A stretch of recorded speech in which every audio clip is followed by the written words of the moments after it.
Hello, ladies and gentlemen. Welcome back to Coach Rivals. We are starting today with the finals of season 4, I believe. Yeah, Steve, tell us a little about these teams.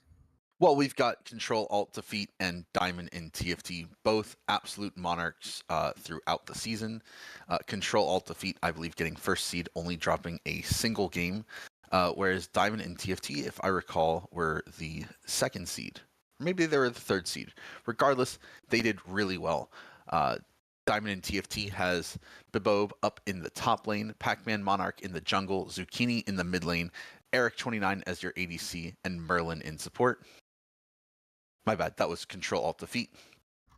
And Diamond in TFT has Pathfinder in the top lane, Lake Demon in the jungle, Jubilus in the mid, Blueski is a AD carry, and Cioto in support.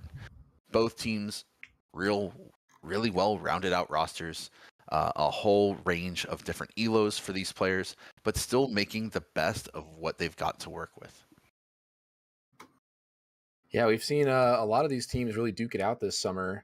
But at the end, the top two teams pretty much have risen from the playoffs. They've made it all the way through.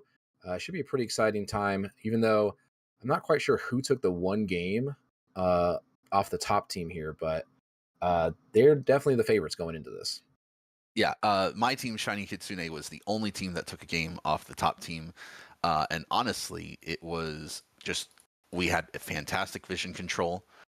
Their super fed AD carry, Eric, stepped out of place, and myself and my mid laner, we just flashed over the wall, finessed him at 35 minutes, and then ran it down for the end. The next game, we proceeded to get stomped in a solid 21 minutes. So I'm really excited to see how Diamond and TFT decides to approach this matchup. I think looking at Ctrl+Alt+Defeat's roster, you have to look at Eric as that just absolute titan in the bot lane. He's typically playing champions that can carry. He's got the Ezreal, he's got the Lucian, he's got the Varus. I've seen him on Kog'Maw. He's played Neela, Samira. His champion pool is absolutely massive. And champions that allow him to express his skill are where he shines. Ezreal, he's just making plays. Lucian's a lane bully. Varus, he's got the snipes. Kog'Maw, when he plays Kog'Maw, I've seen it paired with Zillion. He just speeds up, snipes people out of the sky, and life goes great.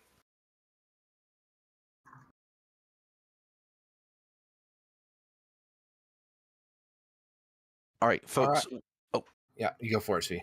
All right, we're going to go ahead and look at some statistics for our highest KDA players in each role.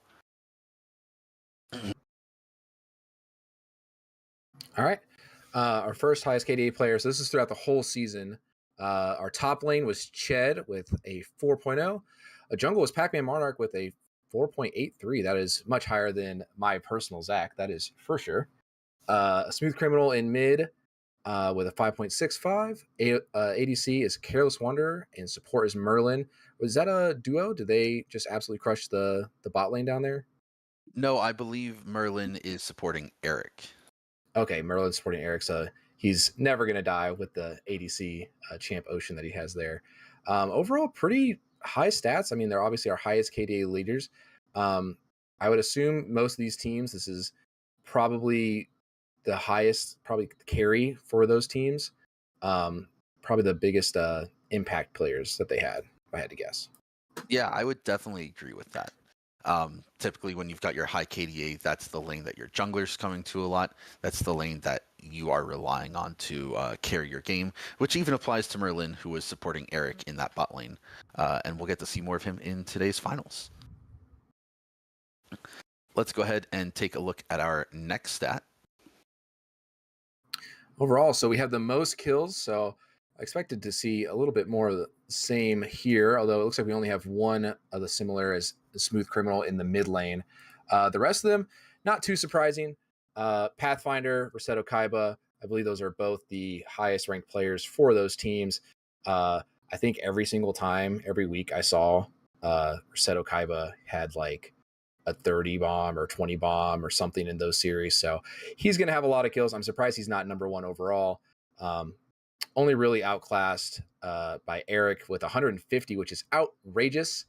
Yeah. I don't know how the support has the highest KD and the ADC has the most kills. Period. I don't know how that works because they must just be dominating down there. I'd like to point out that in the regular season, there were only 14 games, which means Eric was averaging over 10 kills per game. So if he's averaging over 10 kills per game and getting such a high kill amount, but still not the highest KDA among 80 carries, he's also dying a good bit. But that also just means he's having a lot of fun. Yeah, I kind of would expect a player of Eric's caliber to really be pushing for those quick ends. You were saying that you guys took a defeat in 20 minutes. I know we took a defeat in like 22 or 23. So maybe he's just tower diving and really getting a bunch of kills and dying that way. He's playing very aggro.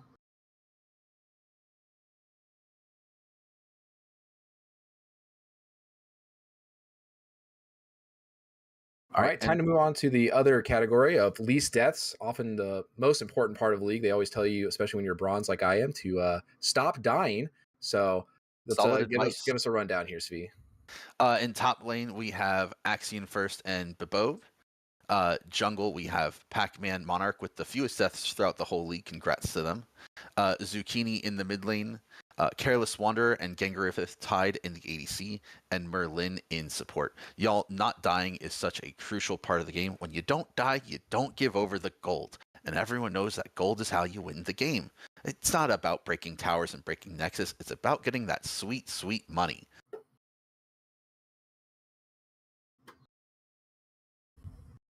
Then we have a familiar name here and the most assists. Svi, besides yourself, who else do we have on here? We have Pathfinder up in the top lane, my mid laner, a smooth criminal in the mid lane, Careless Wanderer as ADC, and Merlin in support, with Merlin getting a whopping 222 assists. Holy moly. It's like, what, 17 assists per game? That's insane. Yeah, did Merlin do a clean sweep? Just about. Didn't get the most kills in bot lane or in support, but besides that, Merlin had a clean sweep. So quite a season from them. Congratulations. I'm surprised to not see more of the or gotta be kidding me squad from my own team because our entire team comp was just all about team fighting. But I guess you guys are just crazy good team fighters. Everyone's everywhere for that team. I guess so. I will say we had a very scrappy mid game style. I don't know if that's to be interpreted as a good thing or a bad thing, but it made for some really fun League of Legends.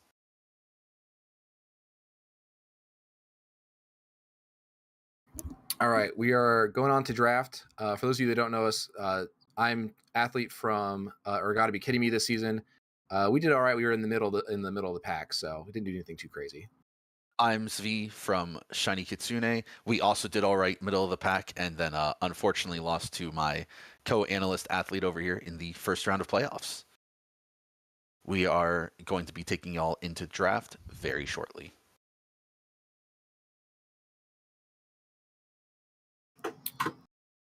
All right, All as you right. can see, we have Diamond and TFT on the blue side, Ctrl+Alt+Defeat on the red side. Let's see how this draft goes. We're already seeing some probably jungle bans, maybe a support ban from Ctrl+Alt+Defeat with that Amumu. I would like to take some credit for the Zac ban. Everyone's scared of Zac, not really, but Yeah, it so did get a few out there. yeah, looking at my draft notes, Pac-Man Monarch's most played throughout all of Coach Rivals is Zac, so they're probably trying to take them off of that comfort pick. Yeah, Ziggs and Rumble are also very strong in the top lane. I'm surprised to not see more ADC bans from Diamond and TFT, considering Eric kind of led the pack on a lot of those stats there. Yeah, and then Diamond in TFT banning the Ziggs themselves is a little surprising. Um, I, I, I, I guess they know something we don't. An Okay, looks early like pick Diamond. Ash. Yeah, they're going to pick up Eric's pick. Probably his most comfortable pick if I had to guess for him. So Eric is on Ctrl+Alt+Defeat. So Oh, Eric's on control. Okay. this Ash would be going for a blue side. And again, I think Ash is pretty great. What would you want to see paired with this Ash? Ash usually you get a lot of CC with them. I assume that the Mumu's already off the table, so maybe you see. I don't really know what this player plays. Maybe like a Leona. maybe a Blitzcrank, something that can get some CC in, and Ash can just get all those juicy autos and get a bunch of damage down. So let's talk about the Zilean support pick, because Merlin has pulled out the Zilean before. I believe we saw it on stream last week in their semifinals match. The Zilean does a fantastic job of keeping Eric alive and up so that he can continue making those plays for their team. Yeah, I think. Well, I think he played it against us last week. I feel like they played a Zilean at some point. They just never die. They never die. They really like staying alive. Swain is also a part of that kit. He is very hard to kill. We do see a brand, so there's support and ADC pairing already showing here. Or maybe this is a brand flex mid. Speaking of mid, this is Zucchini's first time locking in Swain, so that will be very exciting to see. Unless it's some crazy mix-up where it's a Zilean mid and a Swain support, since Swain is also in Merlin's pool. Yeah, I know that the ability to flex wasn't really too crazy in Coach Rivals. Not a lot of people have that deep of a champ pool, but when you can pull it off, it can catch people by surprise pretty quickly. Yeah, and it looks like it's probably going to be the Brand in the mid lane and the Seraphine bot lane. Ashe Seraphine sounds pretty solid overall. Lots of slows, lots of poke. Both champions have the ability to engage and facilitate how the team fights play out. Curious to see, a Vi getting locked in for Pac-Man Monarch. One of their other preferred champions behind Zac. Obviously, Zac is their most played. Seeing that jungle ban against them, they probably didn't want to wait for 2 more bans to possibly pinch out their whole pool. Yeah, that was a big problem for our team as well. After 1 or 2 bans, you're really running kind of deep as far as the kiddie pool goes. So not a lot to choose from. Vi also has a lot of CC, so pretty balanced as far as CC goes. Sometimes it can get pretty lopsided with just who plays what.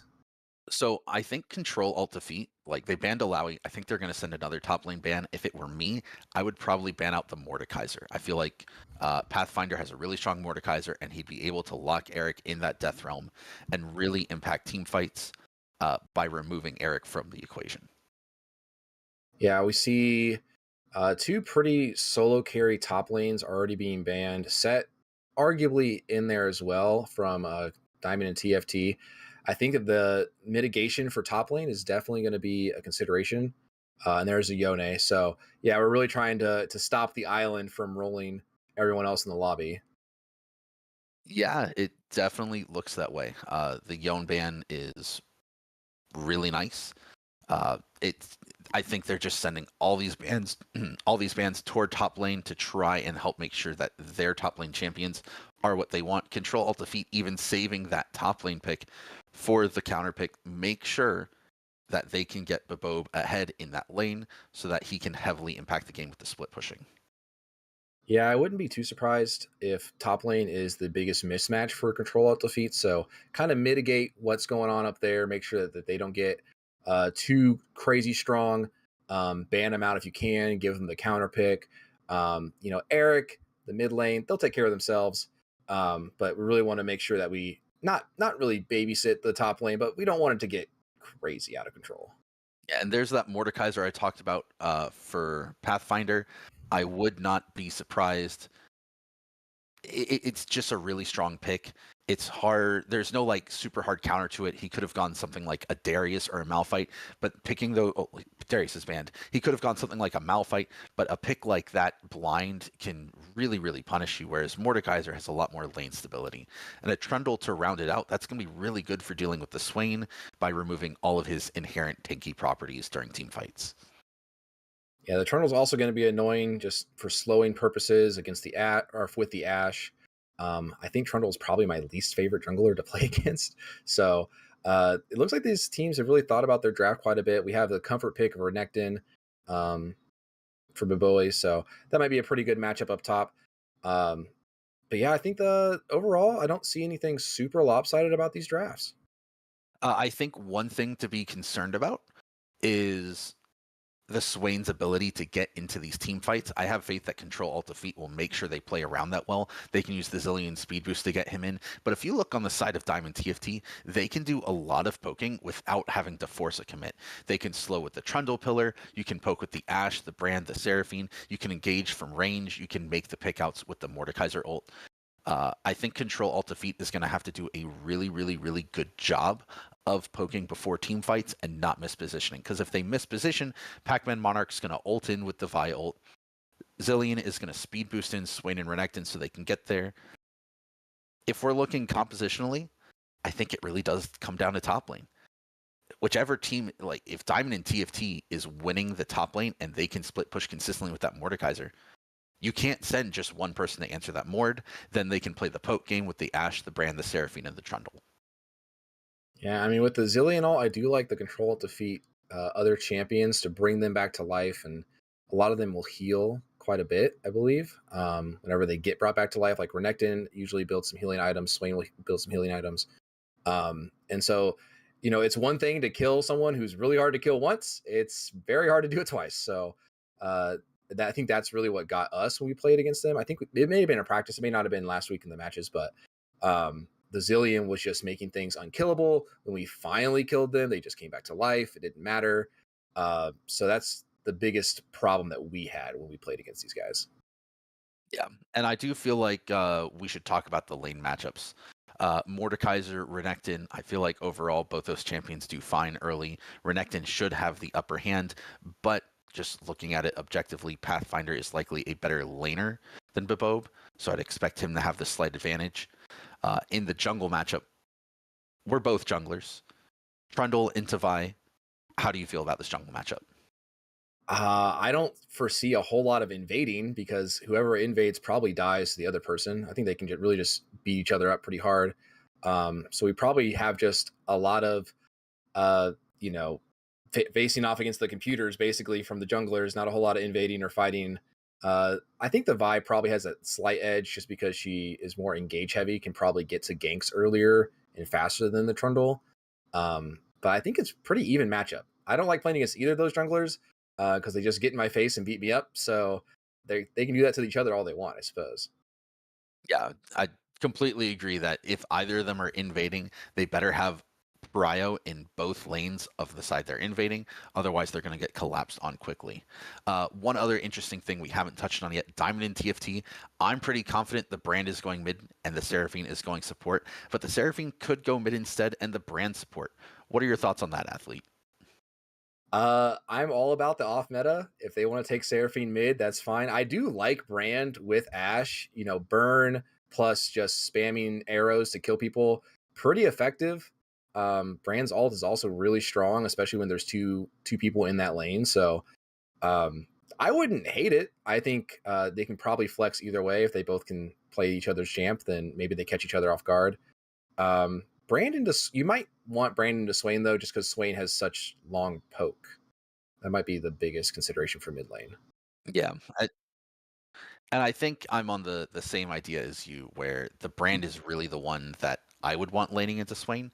But we also need to just look at the mid matchup in general. At the start of the season, Jubulus was listed as Bronze 2 for their tier, and Zucchini was listed as Silver 2 for their tier. Both these players are not the highest elo players on their team, which is completely understandable. So I think it's going to make really interesting lane matchup. Whereas in the top lane, you've got a gold player playing against a diamond. With a bronze v silver, I feel like it's going to be a really exciting mid lane. Not necessarily because they're not making the optimal plays, but because they're actually matched at a fairly similar level.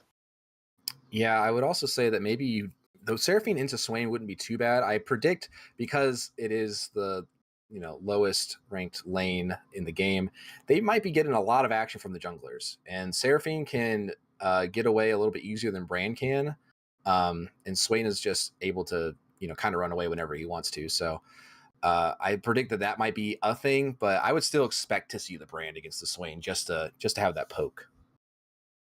Yeah, absolutely agree. Poke burn, and then you can roam a little bit. That's probably the better chance. So assuming that the Brand is going mid lane, let's talk about this bot lane matchup. We have Ashe Seraphine on the side of Diamond and TFT into Ezreal Zillion on the side of Ctrl+Alt+Defeat. How do you feel like this lane's going to go pre-6?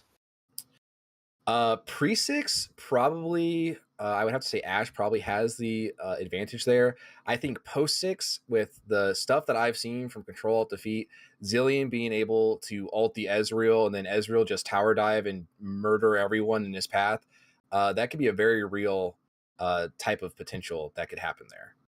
Yeah, it really reminds me of my days being a bronze baddie when I played support. One of my favorite things ever to play before they reworked him was support Aatrox. Back when he just had the built-in revive in his kit, I would all in level 3 dive as support, revive, and then I'd lose turret aggro by that time and walk out. And they've really taken that to heart. I don't know where they saw my support Aatrox gameplay, but like you said, Eric loves to dive in with that Zillion ult when it's available. And it creates some really impressive dives, especially since you're not expecting it, and you're probably not very used to playing against dives of that quality in coach rivals. All right, and with that being said, we're going to go over to our official casters, the high elo boys in Mason and Robbie. So thank you for sticking around, and we will see you all in the game. See you after the game. All right, look at this gameplay. This is exciting. Welcome. I'm Mr. Hernandez. This is the voice of Mr. Hernandez Teaches. I'm joined here by Queso, who is muted. He will unmute himself. Sorry, I have unmuted myself. I apologize. I hit the wrong button. Hello, everyone. I am Mason, also known as Queso. I play mid lane for Gotta Be Kidding Me. And I am very excited to be casting this game here, Robbie. Yeah, so what are you thinking about this black screen right now? This is are you seeing what I'm seeing? Okay, I'm just making sure I don't have technical difficulties. You are correct. Okay.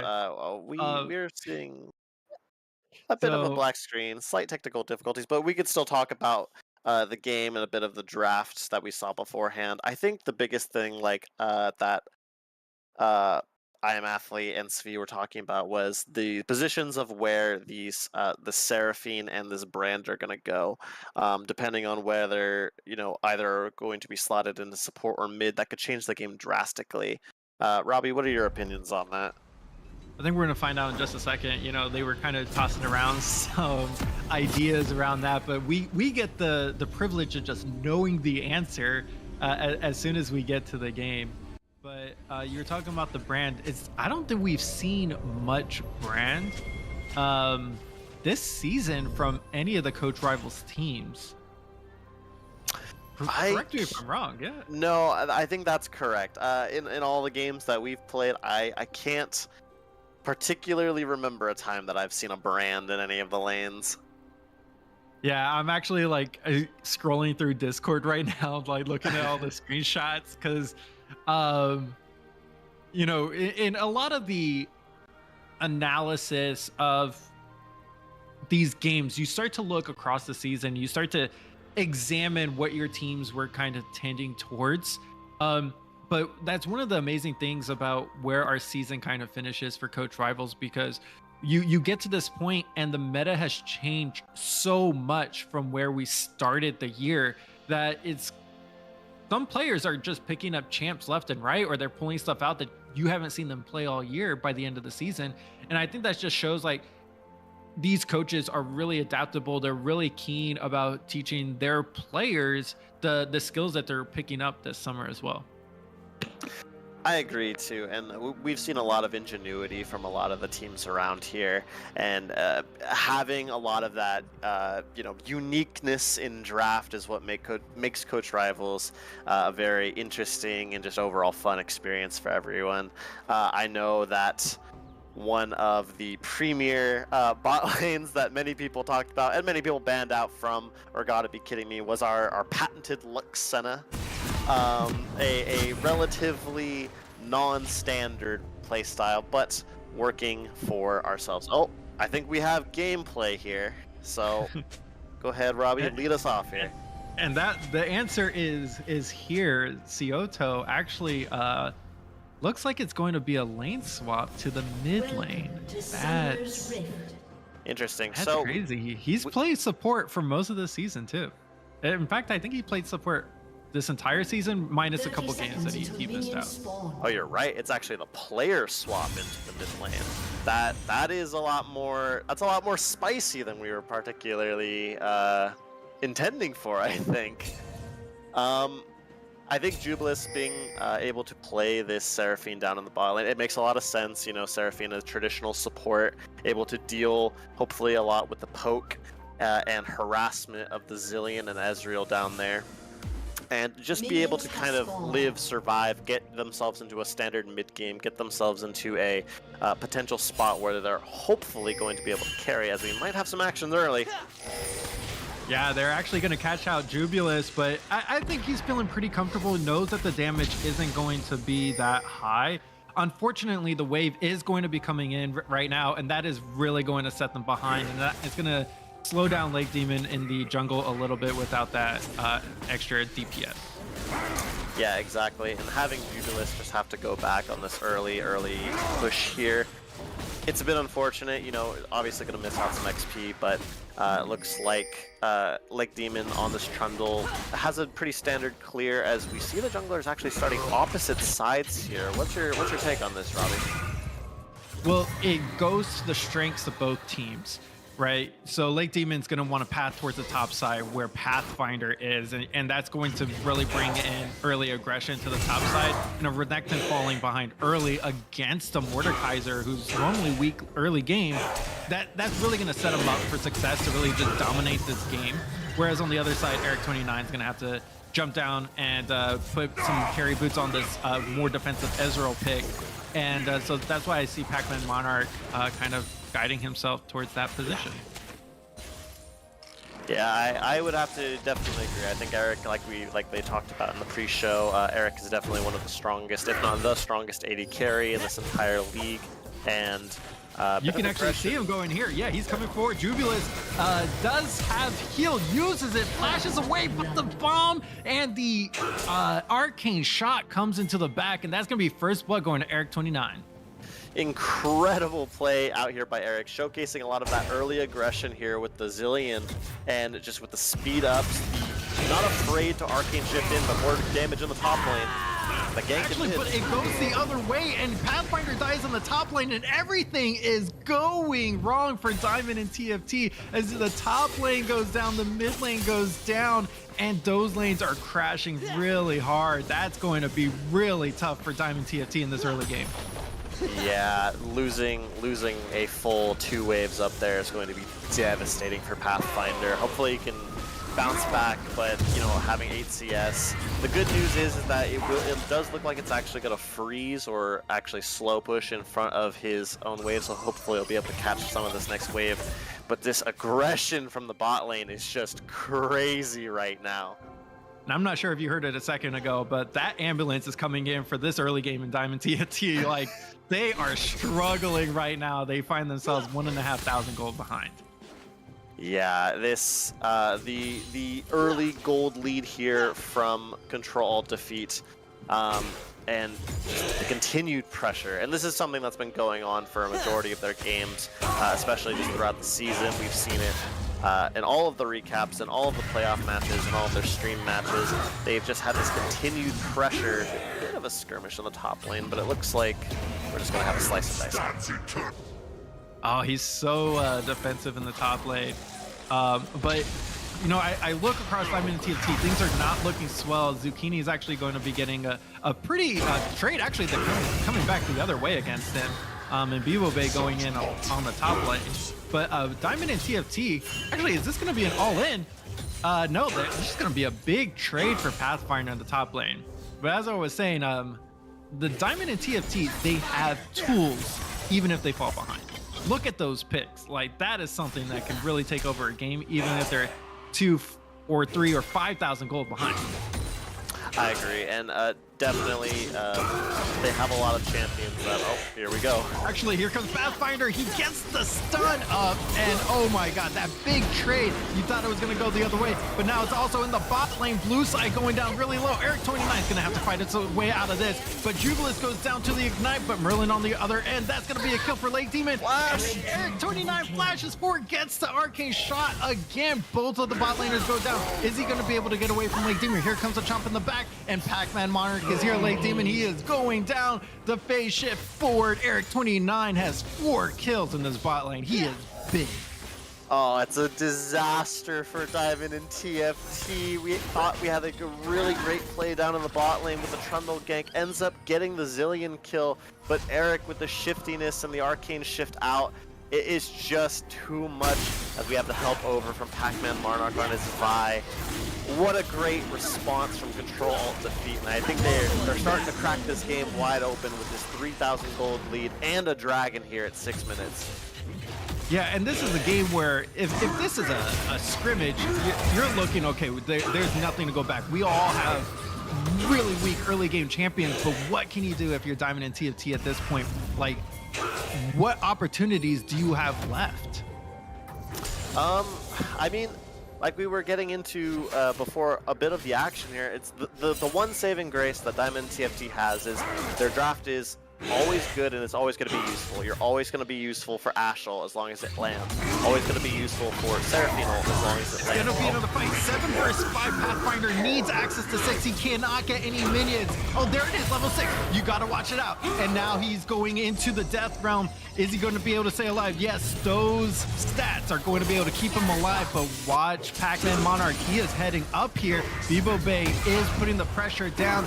It is going to be a hammer to the back and a turret shot, but watch Pac-Man Monarch. They might be looking for a dive here in the next few seconds.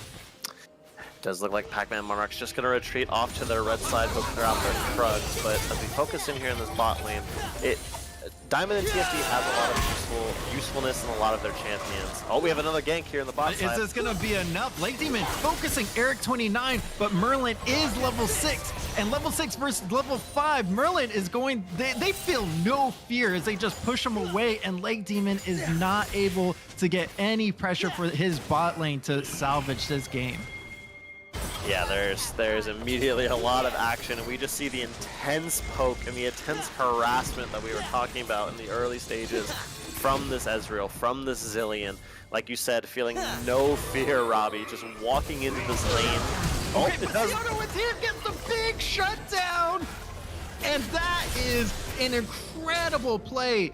They had the vision. He walked through 3 wards to get there, and they just never retreated, and that is really big for Diamond and TFT. And sometimes fearlessness is mistaken for foolishness. It comes down to a point where if you're playing too far up, you're eventually going to get roamed on. Cioto with the amazing gank there gets himself a nice shutdown and gets back into this lane, or helps his bot lane get back into the game. He's actually has a pretty healthy lead here in this mid lane against this Swain. Yeah, you can see him almost 30 CS up at this point, but that roam is huge. I'm sure he's going to be a winning condition for Diamond and TFT, even though he went down early. That 700 gold shutdown is going to really carry him through this late game. Yeah, it is definitely one of the scariest things that you can probably harbor to any League of Legends player is the 3 words brand getting fed.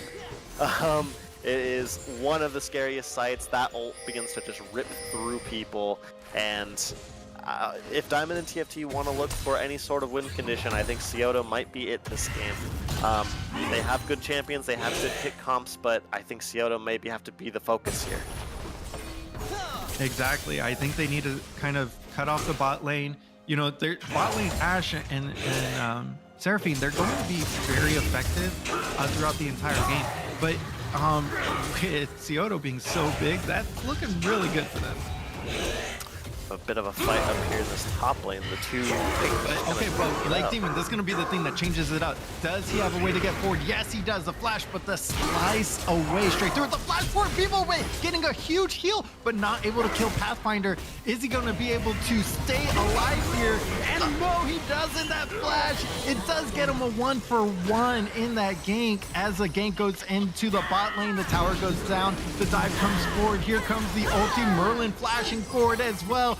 Pac-Man Monarch picks up an assist, and Eric 29 as well. But watch that Rift Herald. He wants to go in for some more.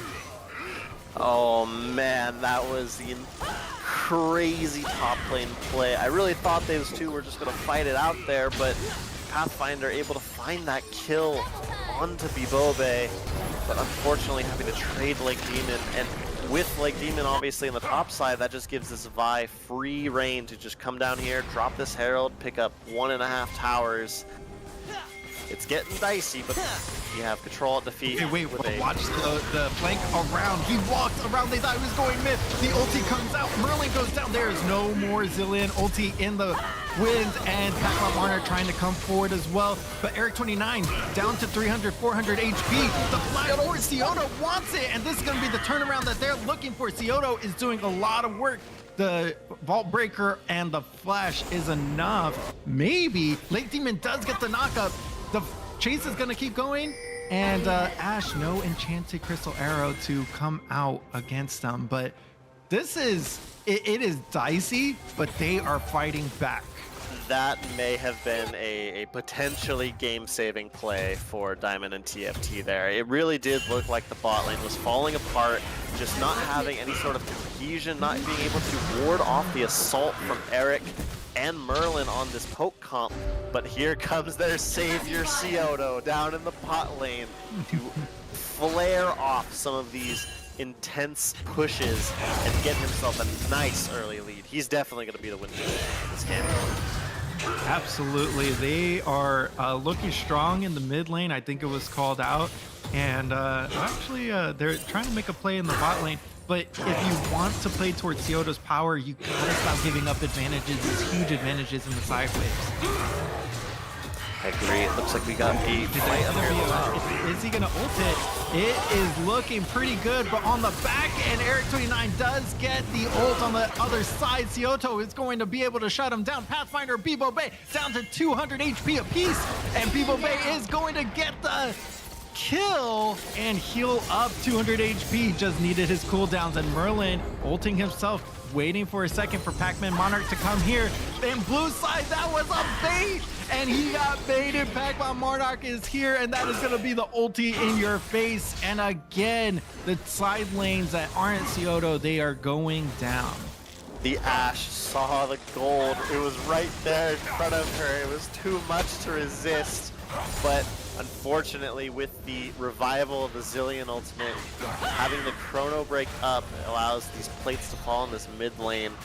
Ctrl+Defeat just building this lead up to a healthy 6,000, but I can't necessarily say I count them out with how Scioto's playing right now. He's really stepping up in this mid lane. The Arcany shift forward, Eric29 looking for Jubilis, but that is not going to catch him. Scioto, he does have the ulti, and there it is, bouncing around everybody. Pac-Man Monarch, he's going down on the back end. Scioto's still doing a ton of damage, and the Arcany shift over the wall, and Blueseye is trying to take out Eric29. Watch Lake Demon, you're going to run into a troll, and this is Troll Town Jungle, and there Eric29 goes down, but taking Blueseye with him.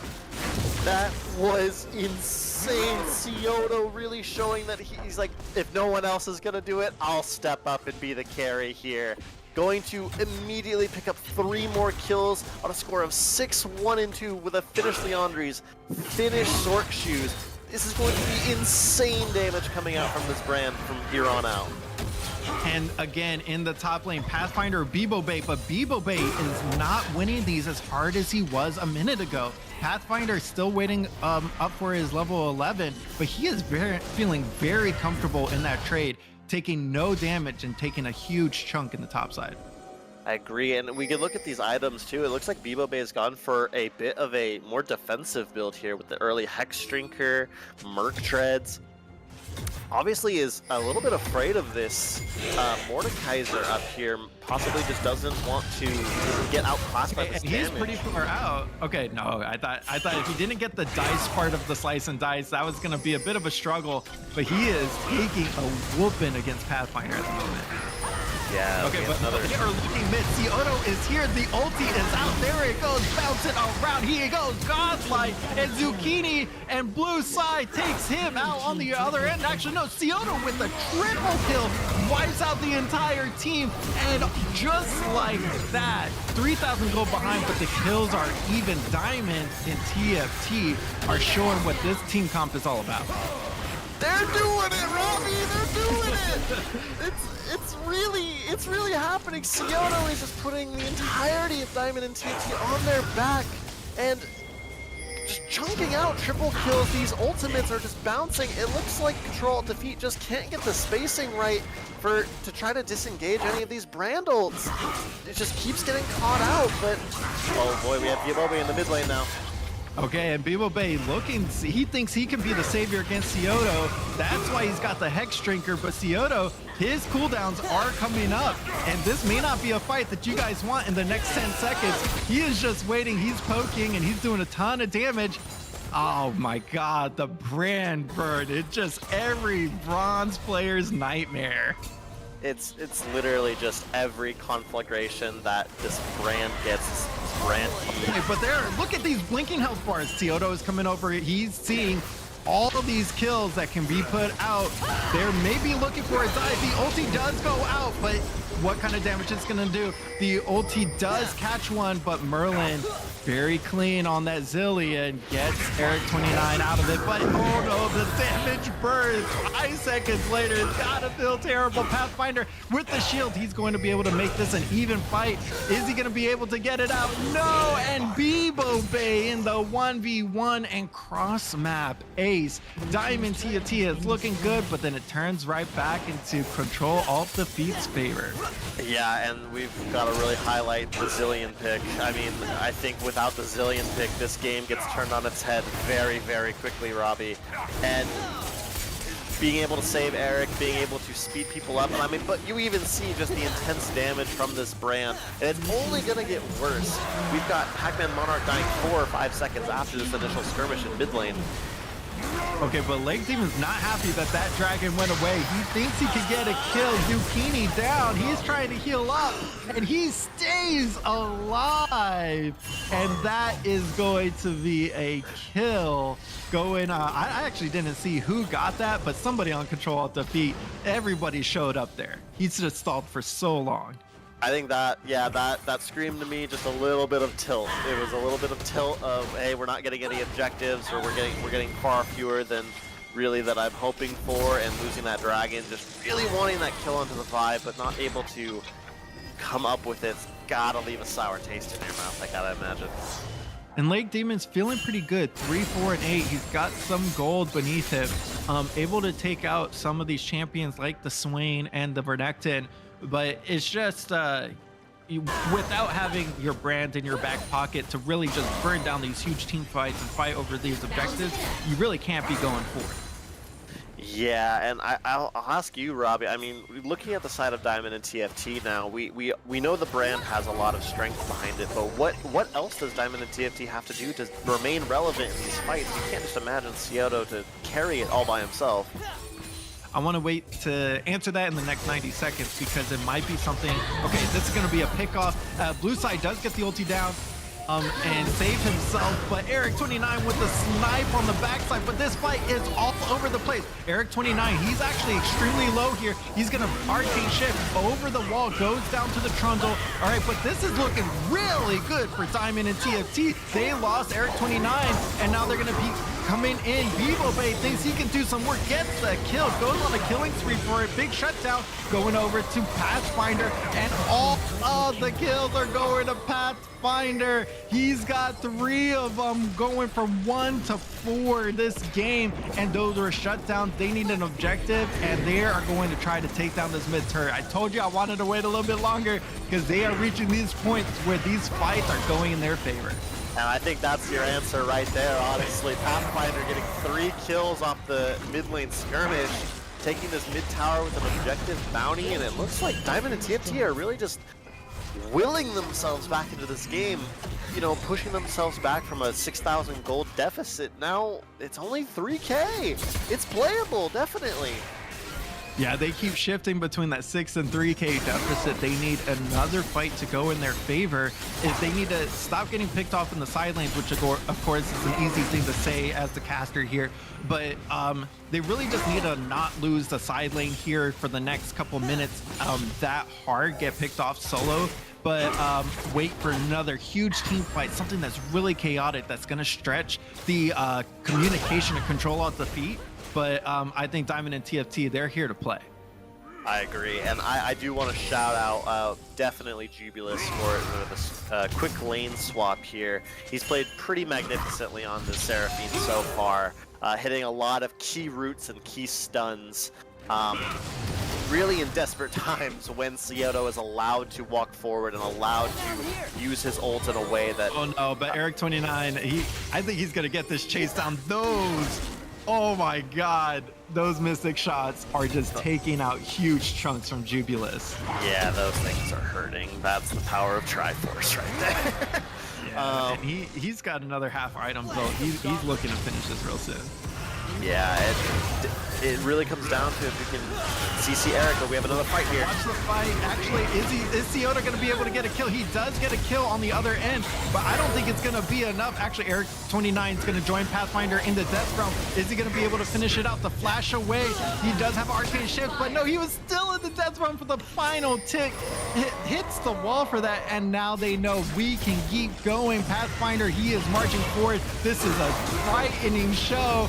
And Merlin is going to ult himself. Beeble Bay is going to fend for himself. Pathfinder gets another one. They're going to go all the way underneath the turret. Are they going to be able to fight it out? Blue side doing as much damage as possible. Takes the turret shot. And now Beeble Bay, I don't think they can dive him, but that was as close as it gets. Yeah, Pathfinder decided, he finished his second item and said, all right, well, you know, Scioto, you can't have all the fun here. I'm deciding to join in a little bit. And definitely with Pathfinder, these claws, man, these claws back are just brutal for the side of Ctrl+Alt+Defeat.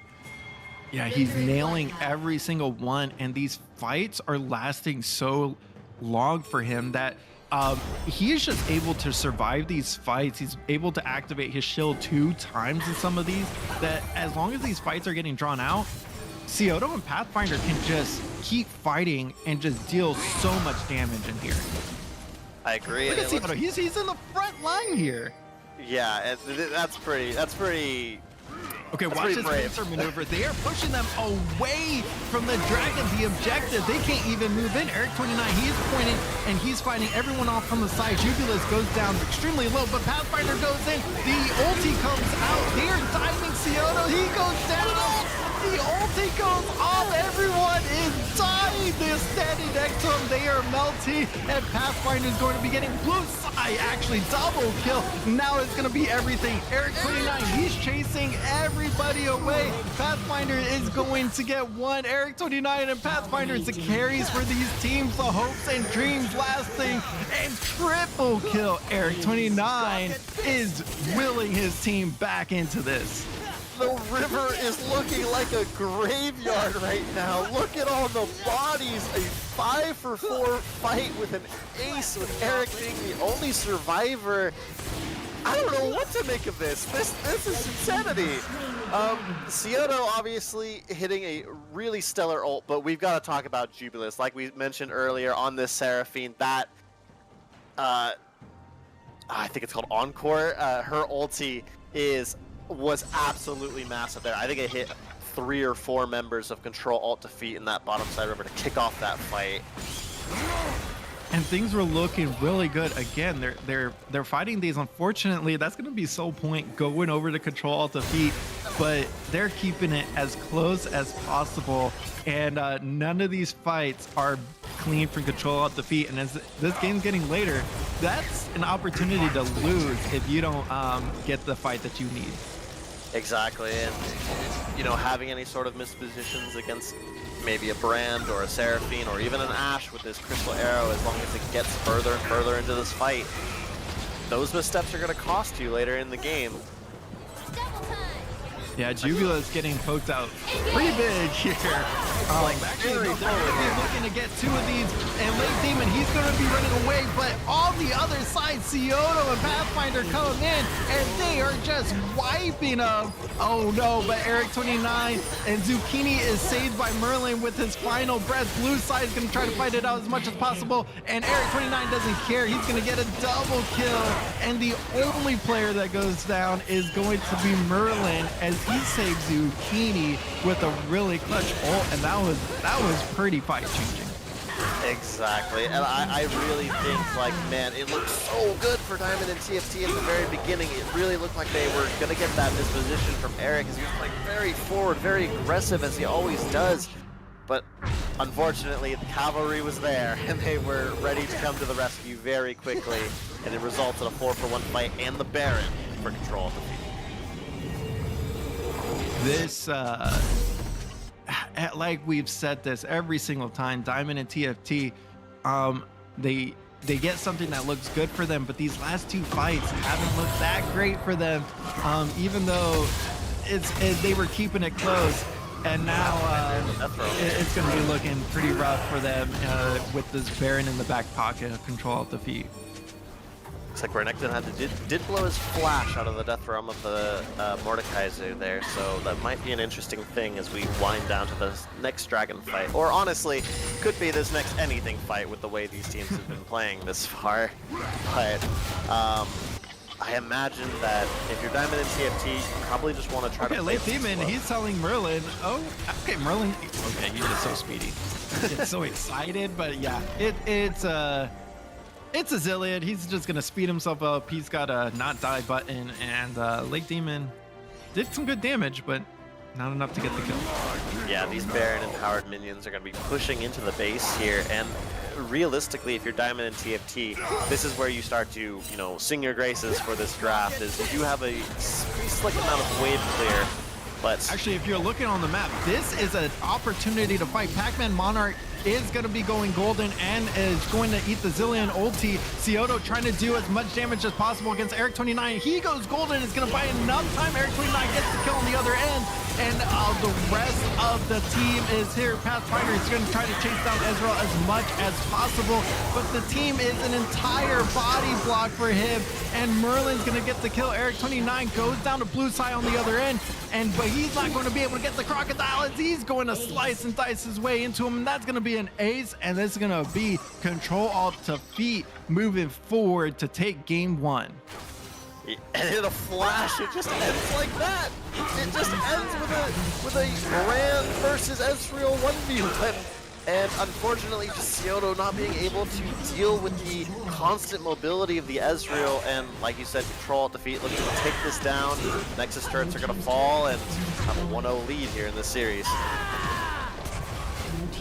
And wait, Scioto, he's going to come out. He's going to try to do everything. He's going to try his best. Merlin is burning. He might die on the back end, but no, they focus the Nexus. They're here to take this game in 28 minutes. Ctrl+Alt+Defeat, they are one game away from winning the Coach Rival Summer Series, and it looks like they were not messing around there. No, they were not, but we can't outright deny Diamond and TFT's effort, man. They definitely showed us why. They came here to play. They came here with a strategy in mind, and they executed it pretty flawlessly. It just comes down to execution at that point. They took a few fights near the end there that just didn't go their way. But game two, man, we've got a banger here, so I'm excited. And there was so much happening in that game. Like we said, it was a Ctrl+Alt+Defeat coming out with a 2,000-3,000 gold lead very early, looking really dominant in the early game. Nothing going in Diamond and TFT's favor, but then Diamond TFT fighting back, and really coming out with this never say die mentality that make that game such an exciting match to watch that even though Ctrl+Alt+Defeat finishes that game in 28 minutes, I think they still have to be taking Diamond and TFT really seriously because they made a lot of missteps that they're going to have to clean up, or else this is going to be a full series tonight. I agree, and it really comes down to, like we said, execution at the end there. And unfortunately, you know, like we said, Diamond and TFT took a few fights that unfortunately didn't go their way, but this is not a team to be messed with. Pathfinder up there showed why he is Pathfinder, and he is, you know, on top of a number of these leaderboards here for the overall stats. He showed why he has the most kills in all of Coach Rivals. He walked up, put people in Death Realm, and just was this driving force as this Mordekaiser. switching Ciota to the mid lane obviously worked out really well as this brand, and we're gonna see if this team fighting style or this switch in positions can, shake things enough for Diamond and TFT to get a win. Yeah, I'd really like to see the bot lane. There's a lot to put on Pac-Man Monarchs, or not Pac-Man Monarch, on Pathfinder's shoulders in the top lane. And with him going down so early, he needs to call extra resources up top to kind of get him out of that pit that he fell in. Unfortunately, the bot lane also fell into a similar pit. And so they had to divide their resources. And I think blue side was starting to come into a little bit more effective Ashe carry in the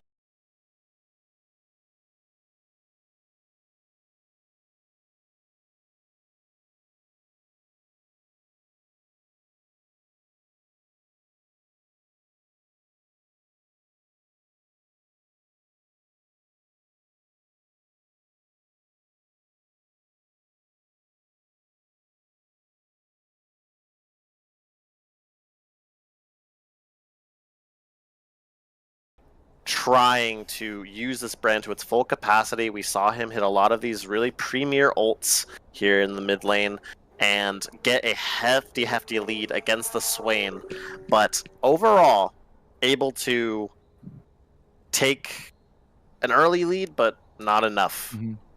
And what I think you kind of see is the adaptation from these teams going into the game as things are not going their way, right? Like you said, Brand against Swain, taking a pretty sizable lead, getting an early shutdown on Eric 29 in the bot lane. 10, 12 minutes into the game, and really kind of taking that lead and just transferring it into stalling the game out and being a real big pivot point for Diamond and TFT. Unfortunately, Eric 29 feeling very comfortable on that Ezreal, especially with having Merlin on that Zillion in his back pocket. I think those ults for Merlin were really top notch, and they kept these damage dealers in these fights for way longer than is honestly fair. Oh yeah. Could you imagine if this support was like a Leona or a Rel or some sort of like other engaged support? They're gonna get blown up. That's just the way it is, and I think this game goes a completely different way if you don't have that Zillion saving Eric a couple of times, or saving Zucchini a couple of times, or being able to speed up and allow for some of these 1 HP escapes like we saw in that last fight with Eric, and being able to shift out of the way and kite everyone out. And I think if Pathfinder plays a champion that is a little bit more effective in the early game, Mordekaiser into Renekton is just such a tough matchup that going 1-4 is honestly a decent game for that matchup until he comes out of lane, and then you see where the strength of Pathfinder comes in of just really navigating team fights extremely well. But changing into the next picks and bans, I think they might have a real big decision when it comes to that Zillion pick. And and our analysts are going to be able to break that down for us. I agree. All right, guys, we're going to shift it back over to the analysts now. All right, welcome back, everyone. That game was a lot of back and forth. As predicted from myself, previously being traumatized by the Zillion, it is a problem. Yeah, the Zillion's a really strong support pick, and honestly, when you have a team where you have a lot of upfront engage, the Zillion says, all right, you used your upfront engage, guess what? I brought my guy back. What are you going to do about it now? You don't have the Ashe ult, you don't have the Seraphine ult, you don't have the Mordekaiser ult, you don't have those tools anymore to help you really just get through the next wave of health bar. And we saw multiple times throughout team fights that as long as Eric's health bar was still there, he was able to clean it up. There was a fight at a Dragon where it was a 2v4, just Ezreal Zillion versus the world, and Ezreal Zillion, don't be sleeping on them. They get the job done. Yeah, and I mean, I think it was 2 seasons ago now, Riot removed the ability to have a stopwatch and a Zhonya's at the same time, and for good reason. As we saw the last part of that game, every single person on their team seemed to have a stopwatch. And then, you put that on top of a Zillion ult, and they're just unkillable. You can't kill him. The brand uses his ult. They did, to their credit, if someone got brain ulted, they would pop a stopwatch and eliminate it effectively. But I mean, when everyone has 3 lives, you're basically going into every team fight 5 versus 15. So what do you do about that? Yeah, I'm not really sure how you are the best to handle that. Because again, with Ctrl+Alt+Defeat's comp, they really, really, really want to be the ones engaging. They've got the Vi, they've got the Swain. Whereas on the end of Diamond and TFT, you could have tried to poke things out more. They didn't have enough vision control for it. Honestly, neither team had dominating vision, which is a part of why we were able to see so many great plays in this game. But because there wasn't all that vision, Diamond and TFT couldn't reliably be like, oh, well, unless we see all 5 of them, let's just poke and play the long fight. There wasn't good enough vision to reliably say, oh, we're not about to get flanked. We're not about to get flash filed, and then everything falls apart. Diamond and TFT really need to be the ones poking and making the plays, and they were. Up until it just couldn't work anymore. The Zillion ult really negated that. I would honestly expect a ban from them at that point. Yeah, I will say the teamwork from Ctrl+Alt+Defeat looked really good. There were a few times where, in particular, the Vi would ult on somebody, and as she was knocking them up and ulting them, an Ezreal ult would also just hit them in the face because they can't move. They're just going to take it. And there was a lot of team play like that. But really, Diamond TFT has to go to what they were doing in the mid game and be the ones, like you said, are collapsing on a lane, are getting the shutdowns, are doing the roaming. Because if you let things get out of hand, I think that team comp and overall just the teamwork in general from Ctrl+Alt+Defeat is unbeatable. All right, folks, we are moving into the draft for Game 2. Diamond and TFT has elected to stay on the blue side. Let's see if they make any changes to their bans. I know we thought about, hey, maybe they should ban the Zillion. Athlete, do you think they're going to ban out the time clock, man? I think there's no way they are playing that Zillion again. There's no chance. I would not want to. I'm pretty sure we banned it our second game. It didn't really matter, but it's really annoying to play. I will say that regardless of what they play, Eric is always going to be a problem. It's just kind of how Coach Rivals works. There's usually 1 or 2 people that are a legitimate problem on each team. Unless you're all golds and 1 bronze, like, for God to be kidding me. We were all kind of a problem. So, but yeah, Eric's going to be a problem regardless. I do think that the jungle pathing at the beginning of the game is really what won them that, knowing where the other team started. So, I think based on the bans, Diamond and TFT may be on the red side.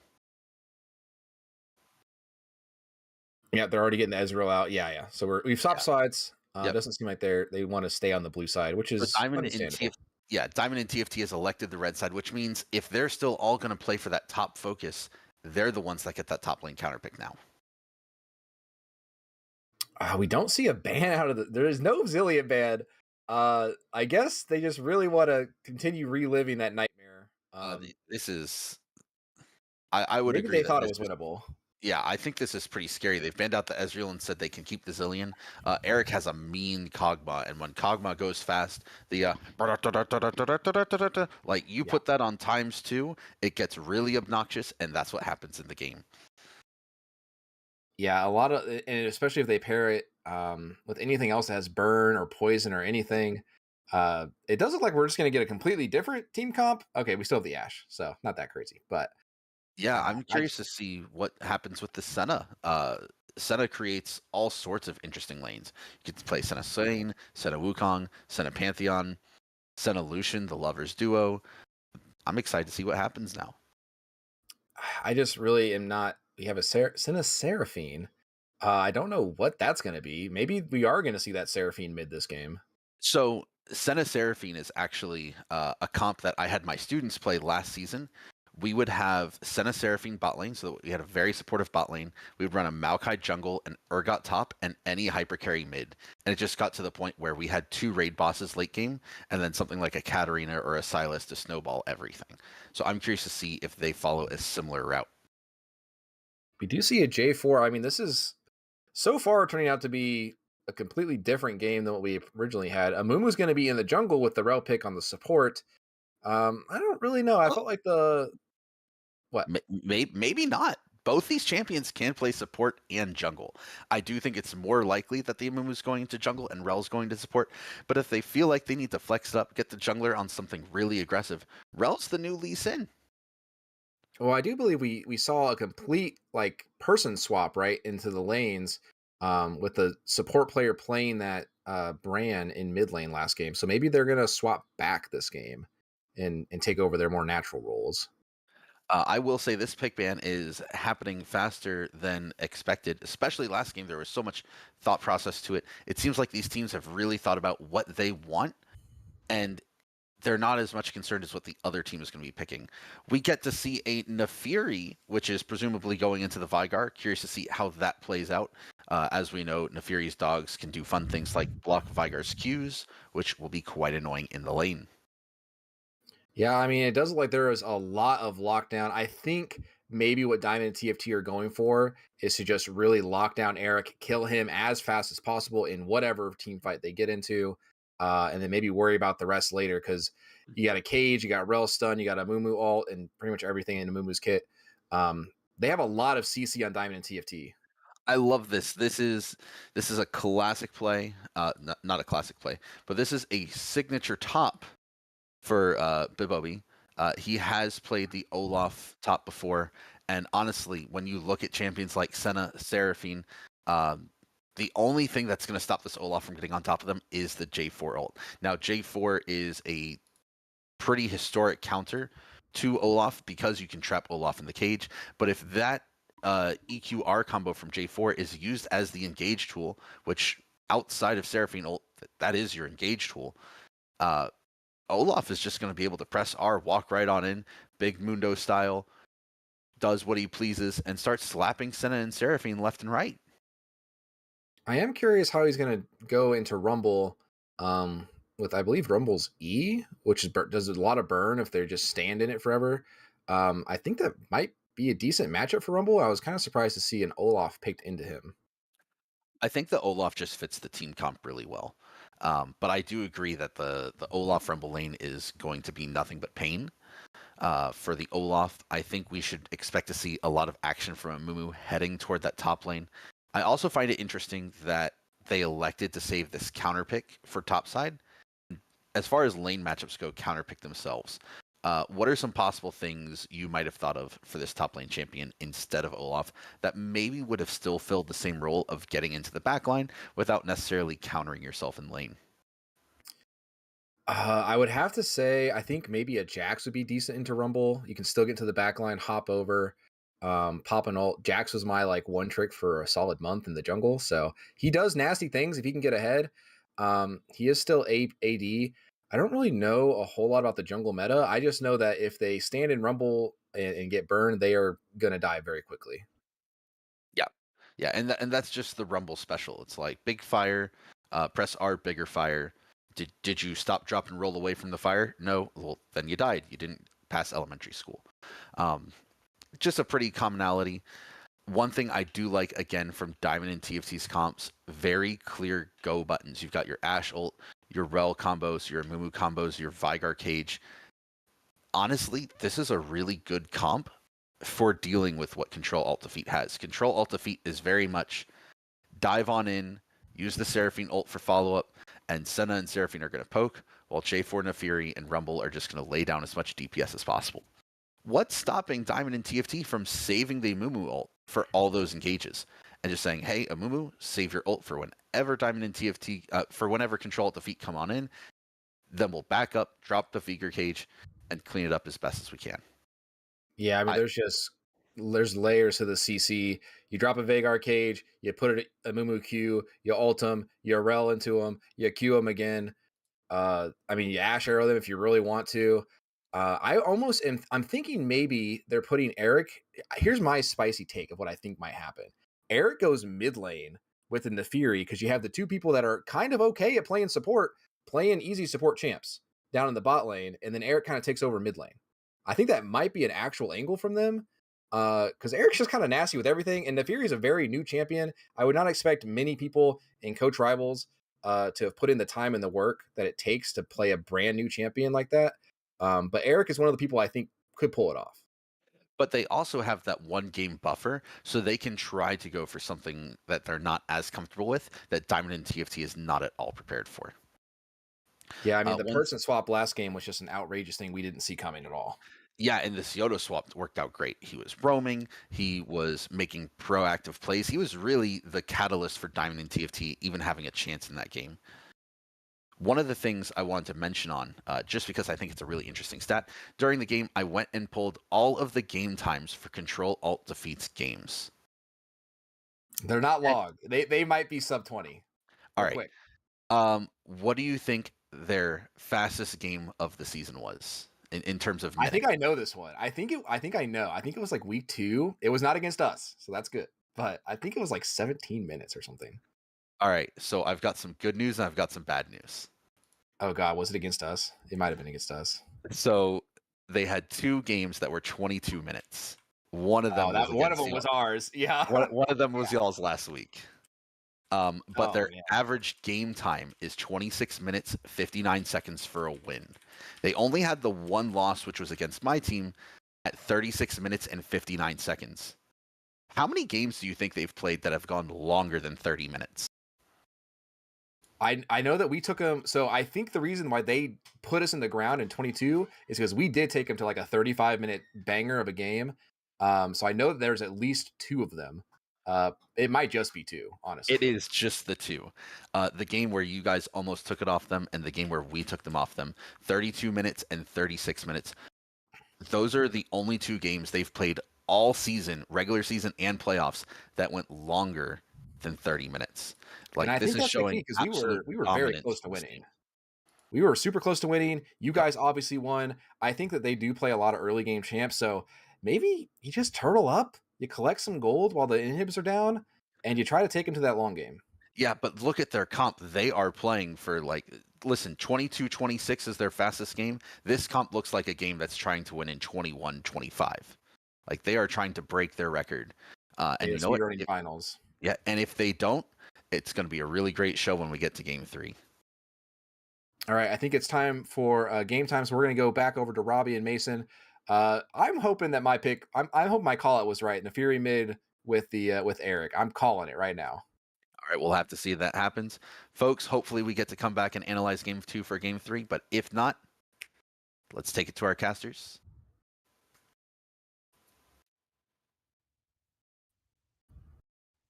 Oh, and that's actually going to be Zucchini piloting that Nefiri mid. And that's actually, I don't know the interactions that's going to have against the Veigar cage. So that I'm going to learn today, that's for sure. So, definitely you cannot dash through it. With the E and Nefiri W, which is the line dash forward, you definitely cannot go through the Veigar cage. That stops pretty much everything, thankfully. But it is definitely interesting that we have we do have Zucchini piloting this new champion here. It's received some nerfs, definitely, but it's still pretty strong if it can get ahead. If it gets ahead, it definitely just kind of overpowers a game. And you know what else can overpower a game? Overheat a game, if you will, is Bebo's Rumble in the top lane, because gross. Sorry, I don't know where that came from. I guess it's a dad's thing, I guess. But this is such a tough lane for Pathfinder. Again, he picks a great champion into a really tough matchup, and that's going to be something to watch. Again, if he can get carried away, and I have been on the receiving end of Pathfinder getting carried away, but Bebo looked really strong last game, and with the Rumble, I think it's gonna look even better. Yeah, I know, definitely playing any sort of melee match with the Rumble. Here it is. Okay, he's gonna pick up his axe. But yeah, but walking into an Olaf maybe isn't the best. Yeah, already popping this pot. I think he was ready to go for it. Popping the ghost. He might go for it. I think he's just trying to get as much pressure as possible because he knows level 2 not looking good. If he can get a bounce here, it's actually gonna look pretty good for him, but Rumble just able to deal so much damage to that wave. It's really, really difficult. Yeah, and I think too, Robbie. Oh, well, we're gonna constantly get interrupted by this action on the top lane. Yeah, he can't go under turret just yet, but it is tight. Okay, now here's the real stuff. Pac-Man Monarch is here. Oh, but the sniff out from Pathfinder really clean because his lane is actually in a really tough spot. Beeblebay is actually shoving it right back to him, but Pac-Man Monarch had to skip 4 camps in his jungle. He's only level 2 to come up here. Pathfinder though, the wraparound gank. Beeblebay flashes forward but misses the EQ combo, and then on the bot side, Jubilis taking a ton of damage. Merlin is going to be the damage dealer with the Senna. Eric29 trying to keep him alive. He's like, you did it for me last game. Here, let me give you some health. And that is Merlin showing, hey, it's not Eric29 who's carrying the game. It's me down here. Exactly. He's like, I'm running the show for this one. Definitely with the Senna. The Senna Seraphine combo is a very potent lane in that bot lane. Up to a lot actually, of pick, but this might be a turn back the other way. Cioto actually gets the kill. I thought he was looking like he had no mana. He has no mana. He has like no health, but he gets the first blood against Zucchini, and he might give up the second blood here. We'll see. Yep, Pac-Man Monarch, he's looking pretty clean. No knockup, but the slaps and the flash forward, actually, to getting a flash there is very important. Really good to get that out. He wanted to shove in the mid lane, but getting a flash on Pac-Man Monarch is going to be the next best thing. Yeah, being able to honestly just like yank a flash essentially from the enemy jungler while you're sitting on 200 HP with no mana, I'll take that probably 5 times out of 5 if I'm playing mid lane. But Cioto able to get that first blood, go back and get an early Sapphire Crystal, an early Doran's Ring, picked up the Dark Seal as well. And because of all the roams from Pac-Man Monarch, you can see he's actually losing jungle from Lake Demon right now. Yeah, it's true. This Amumu is walking through the blue side jungle, being able to just yank away some of these camps that this J4 has skipped in the service of trying to get any sort of top pressure. This could be bad for Pathfinder. But this is a huge wave. He's got a huge wave. They might take this out. Yes, he's probably going to go down. Okay, it's actually not looking that great. It's a little bit of a shield, but okay, the minions were not able to do enough. I was thinking it might be a little bit okay, but no. They said, no, I've got the knock-up, I've got the burn, and Pathfinder back to the fountain. And that's going to be so brutal for Pathfinder as Beeblebay initiates this freeze here in the top lane. Actually, with the minions the way they are, it's actually going to slow push out. So Pathfinder dodges a bullet for that one. But with the 4 minions left up, I thought this freeze was incoming, and that was going to be a very tough spot for the melee top laner.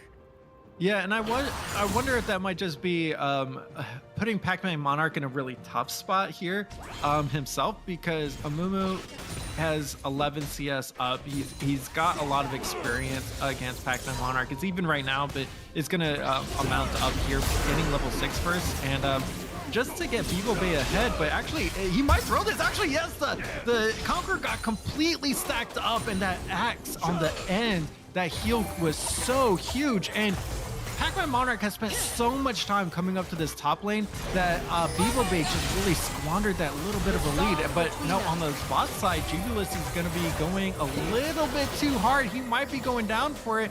Blue side's going to get knocked up. And yeah, Pac-Man Monarch gets a kill. Merlin gets a soul, and Lake Demon's here. Okay, and Cioto also in the mid lane. There's action everywhere, but okay, we don't got to worry about that piece. Ooh, they're going to give us a chance to breathe. Yeah, it was definitely an awkward time for Jubilis on the crash down there with the J4 just walking out of the river brush. This huge wave crashing into the bot side, but like we were saying, yeah, Pac-Man Monarch has spent so much time in that top side.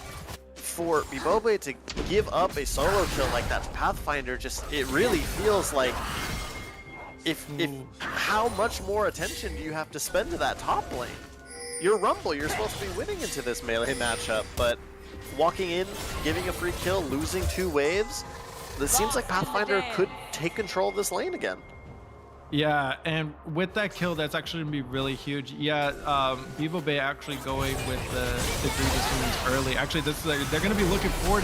Jubilus does go forward, but Merlin flashing forward completely past Jubilus, and Blue Side is all alone, and Eric29 gets a kill to flash forward as well.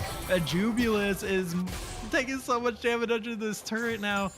They are looking is not as bad looking as it was last match, but in this top lane, I think he's just gonna keep going forward. And he looks like he's gonna keep going forward. And okay, yeah, Bevo Bay, it's rough for him right now. Yeah, Eric playing the Mr. Seraphine, never to be upstaged as true to the champion. Says, Merlin, you're not carrying down here. This is my show, always. Able to get the pretty much solo kill, the free lane kill on the blue side there. Showing just obviously the disparity in the bot lane is probably what's going to be the biggest overall difference between Diamond and TFT and Ctrl+Alt+Defeat. We just have to hope that Scioto and Pathfinder can kind of pick up where this bot lane is not. It does look like, yeah, opportunity top actually. With a double stacked wave, unfortunately, it does look like they're gonna take the Rift. Yeah, he's gonna take the Rift Herald here. This could be a good influx of gold, definitely. I would have liked to see them have just like given it away, because this fight is not going to be looking good for him. He's going to ult forward. Bevo Bay is taken down. No, he's not. Pathfinder has to run away. See, I would. They get the Rift Herald. Yes, Amumu picks it up, but I would have. Amumu was already topside, and that wave on the hitting the topside turret was so big that they could have dove Bevo Bay and gotten an easy kill, and then immediately turned. And Bevo Bay would have just been hurting so much in the top side. I think that was actually a really big missed opportunity in the early game that it's going to make Ctrl+Alt+Defeat feel a little bit more comfortable. Agree. We got action here on the bot side as well. I mean, it's so many supports. How much can really happen? But actually, Blue Side does kill Merlin, but a double kill going over to Eric29. He healed them to death, but Lake Demon flashing forward, trying to get the ulti and a shutdown. 600 gold going to him, and this is going to be hopefully a couple plates actually, and the dragon is up as well. Really good timing on that gank, because this is going to be a lot of look at that Rift Herald. Yeah, dropping the Rift Herald. Dropping the Rift Herald down here in the bot lane, definitely going to pick up some plates here for this Veigar, forcing out the TP. Hopefully they can get out of here as they are beginning to head towards this dragon. It doesn't look like there's going to be any more action here. Diamond and TFT, obviously resilient. We've seen that before in the game. But flash forward as well. Bevo Bay gets a kill on the top side. That was off screen, but you saw him going down. But on the bottom side, Pac-Man Monarch also donating over his bounty, and this is going the other way. Scioto has so much mana with that blue buff in his back pocket, and yep, that's going to be another coming out, and that's going to be, again, Scioto doing a lot of work in this bot lane for his team, and this might be a lane swap. Look how comfortable Blue Side is pushing out that mid lane right now. Yeah, Scioto with the Event Horizon there, just able to kind of save all of the low blinking health bars with Diamond and TFT. Oh, stop recall here. Eric29 catches him on the edge, and that's going to be 4 kills going over to Eric29. And that is the insanely long range of Seraphine, everyone. Enchanted Crystal Arrow coming out, and it's teleport on the back end. You're gonna have to watch and get out here. The Ghost is available. Actually, oh no, this is Scioto coming back to the bot lane. He's been here so long. The root lands, and the Event Horizon catches him. Merlin is looking like he's not long for this world. Lake Demon's bandage toss is true. Scioto goes on a killing spree. One play going to Zucchini mid, but oh my god, these red team players, they are all coming for you. You might want to be walking away here. And yeah, they decide to disengage, but it looks like Diamond TFT, they have a lot of play around this Drake right now. And like we were just mentioning, the Diamond and TFT's resiliency, trying to continue to fight, continue to push, even in the odds are stacked against you here with Ctrl+Alt+Defeat. They don't look at the record. This is finals. You have Scioto piloting this Veigar 4-1-0, getting very, very fed as they take this Hex-Tech Dragon. Honestly, it feels like they're not playing from behind as we land another stun. Yeah, Veigar's Scioto again doing a ton of work. Yeah, Veigar's just continuing to stack up this phenomenally evil power, getting that extra AP from every ability. But man, it really just looks like Diamond and TFT is just scrapping, trying to continue to fight at all of these lanes. It seems like top lane has cooled down quite a bit, with Pathfinder taking a bit of a CS disadvantage. Again, it's a difficult lane to be in, especially with Bebo Bay having Ignite instead of Teleport. That's so much burn that's going onto Pathfinder and the heal cut. The build is actually really great for Bebo Bay in the 1v1. But a little bit later, Pathfinder is going to keep chasing, and it may not be as great as they want. Actually, the pullback, Eric29 is on the back end of this, and he takes too much damage. They thought they were going to get the turret, but a great play from Jubilis coming over that wall, getting that knock up, and doing so much work for his team. This bot lane is looking honestly pretty solid for Diamond and TFT this one. Yeah, it definitely looks like they've got their confidence back. Game one, I feel like they were maybe rattled a little bit just by the Ezreal of Eric and being able to just, not being able to deal with the Ezreal Zillion combo. But here, playing a little bit more of an engaged comp with Rel, it feels like they're a lot more confident here. They're able to get the Hex Flash over with the crash down. And looks like here, but we may have a dive on top side.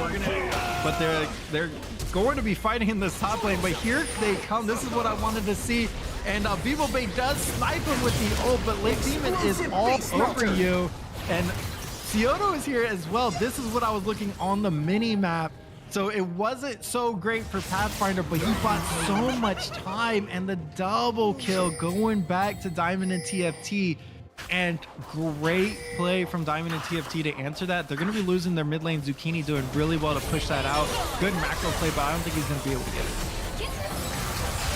Another fight in the bot lane. Blue side is taking so much damage from Merlin and Eric29. It looks like they're just poking you, but your health bar just keeps getting drained and drained. This is with the Enchanted Crystal Arrow missing there, it was really, really tough to keep going forward, and their health bars are showing for it. I agree, and I think we should draw attention a little bit to Lake Demon's Amumu build here, going for the early Demonic Embrace. Usually you see a lot of Amumus these days try to go for that early Even Shroud or some sort of supported tanky item, but it looks like he's just going for damage. Bebo Bay is trying to chase down Scioto. Scioto may not be able to get all of his cooldowns available. And yeah, Scioto giving it over. 600 gold going to Bebo Bay. Flash forward ulti, a lot exhausted there, but it is a shutdown. But Pathfinder is going to be chasing your jungle away. And I'm not sure, without a single kill, may not always be that worth, but Scioto, he has TP to get back, and I think they don't want to give up this next objective either. I agree. The entire team of Ctrl+Alt+Defeat is here, and Amumu thought everything was looking good, but the bot lane arrived through the fog of war, and this is going to be it. It's a huge haymaker coming out for Ctrl+Alt+Defeat. Mid lane going down. Rift Herald going down, but Zucchini going down as well. Maybe. Nope, he stays alive. The heals come out. Flash forward, Scioto is going to be able to get him. Blue side's going to die on the bot lane. No way you're going to get away from Bebo Bay, but there's still a fight going on in the top side of the map. There's so much. Okay, Bebo Bay clears it out. The fight is going to continue on the top side. Scioto does get stunned up, but the knockup is going to save him. Tribule is so huge this game, and it's going to be Pathfinder looking to see if he can keep going forward. But it's Pathfinder Scioto against the two of Bebo Bay and Merlin and Eric29. That knockup from Jubilis was huge. Yeah, again, Jubilis has been very, very good with these crash downs from this Rel, getting these knockups. into the Rel ultimate to pull everyone around. The equalizer and the solo kill coming down, obviously, from Bibobe in this bot lane. However, I've got to say, like, it really feels like Diamond and TFT, they're still fighting. They're still trying to claw their way back. Cioto is getting a lot of these kills, getting a lot of this gold influx. Ops into the Everfrost, as we've seen, is about 800 gold away, I'd say, from finishing the death cap. Oh, actually just completed the death cap. No. So that's going to be an extremely potent item for Cioto in these next fights. It's going to eviscerate health bars. Okay, Jubula is taking a ton of damage. Zucchini does get that assassination, and now without Cioto getting here just in time, might be able to get a kill. Yes, and the encore comes out. Eric29 over the wall, and Cioto goes down for it, and then this entire time the mid lane is here.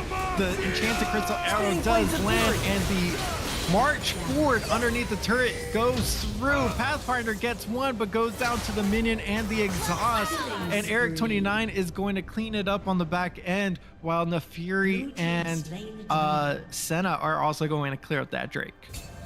Yeah, I think Diamond and TFT tried to make a macro play there, just definitely decide, you know what, we're not going to get this dragon, we've already lost 2, let's push down this mid lane, let's get a pick under this rumble. Unfortunately, the equalizer with that early demonic embrace and Soric shoes just doing a little bit too much damage for Pathfinder to be able to escape with the ignite. Forced out a teleport, I will say, from the Seraphine, but overall, I think a bit of a misplay there from Diamond and TFT if I was the one choosing it. Exactly, and I think it was just like not tracking that Eric29 on the Seraphine on the bot side of the map does have teleport, because I think that's what makes that play catch them off guard. Otherwise, it looks pretty solid. Cioto actually getting a big catch and instantly deletes the Nefiri. Oh my god, that's why you play Veigar. That's so much fun. This is only going to get worse the more that happens. Cioto, and he can do that against the entire roster of Ctrl+Alt+Defeat. Oh yeah, there's no tanky members on Ctrl+Alt+Defeat here. If he's able to find an event horizon where he ends up stunning 2 or 3 people, these health bars on Ctrl+Defeat are going to melt. Flash forward, he's going to be chasing the Senna. The Seraphine's going to be keeping him alive on the back end. Ulti forward coming out from Pac-Man Monarch, and it's going to be a ton of damage. Eric29 is doing as much as he can. Lake Demon is the only one alive. Enchanted Crystal Arrow is going to go wide, and that is going to be the turnaround. 2 for 1 for Ctrl+Alt+Defeat. Yeah, and it does look like Pac-Man Monarch has opted into a bit more of this damage-oriented Jarvan build with the Gore Drinker and the double longswords here, instead of going for that tanky build. Herald up in the mid lane, though, going to take a good chunk out of this tower. Yeah, and they completely disregarded that Baron. They know that this is a big punch again coming through the mid lane. Every single time Diamond and TFT makes a play, there's a mid lane play coming from Ctrl+Alt+Defeat, and that's going to be a ton of damage in that mid lane turret. Yeah, they're actually able to, I don't think they get it down, but they're able to wail on that turret quite a bit, retreat into the safety of their side of the map, as Diamond and TFT just trying to clear out this vision, trying to gather some sort of frontal space so they can chase this down. They might have caught Bibobe. Yeah, Bibobe already expended his flash. He's not going to be able to get away. The equalizer to dissuade the attack coming forward. Jubilis doesn't care. The knockdown is going to come through, but he gives up his life, because on the back end, Eric29 is just tickling Blue Sly all the way down to 0. Cioto trying to get a catch. There it is. But no, the event horizon is not able to come out. Great positioning from Eric29 to kind of get in there, save the rest of his team, and catch the attention of Diamond and TFT.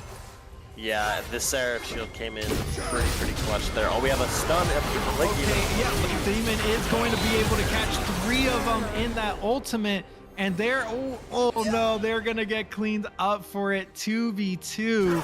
But That's gonna be Drake. It's all the objectives coming out on the back end, and this entire time it's small skirmishes going over to Diamond and TFT, and not the full-on fights that they're looking for. Zucchini is gonna dodge out from that route. Scioto waiting on that cooldown, does get it. Eric29, he's gonna be marching forward, singing the song of his own tune. Scioto, it sees Pac-Man Monarch on the backside.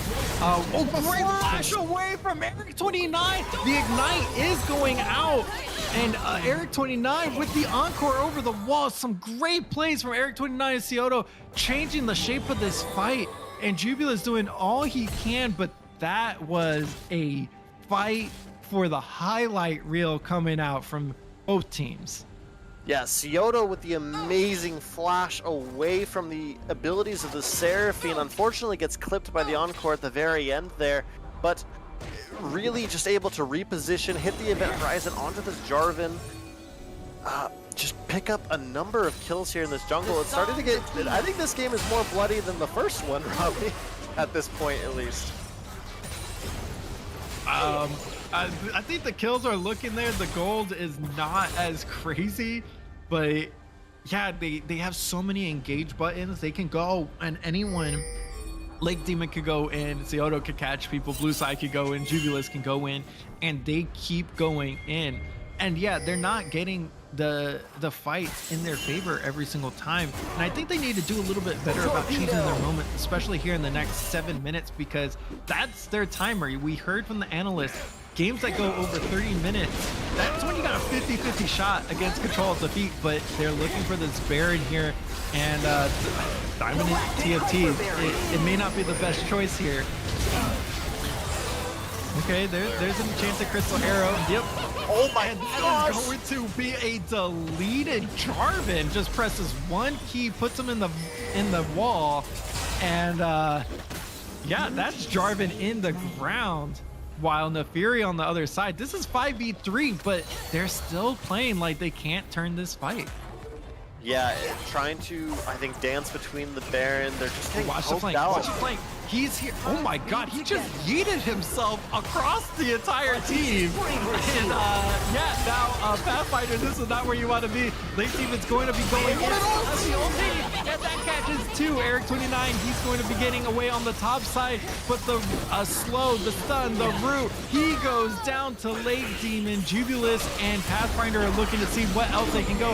And Pathfinder, Late Demon's going to go in with him. And Scioto is coming back to see what he can do for Diamond and TFT. They are Diamond in League of Legends. A quadra kill coming over for Bebo Bay. Pac-Man Monarch, he's going to be helping his teammate.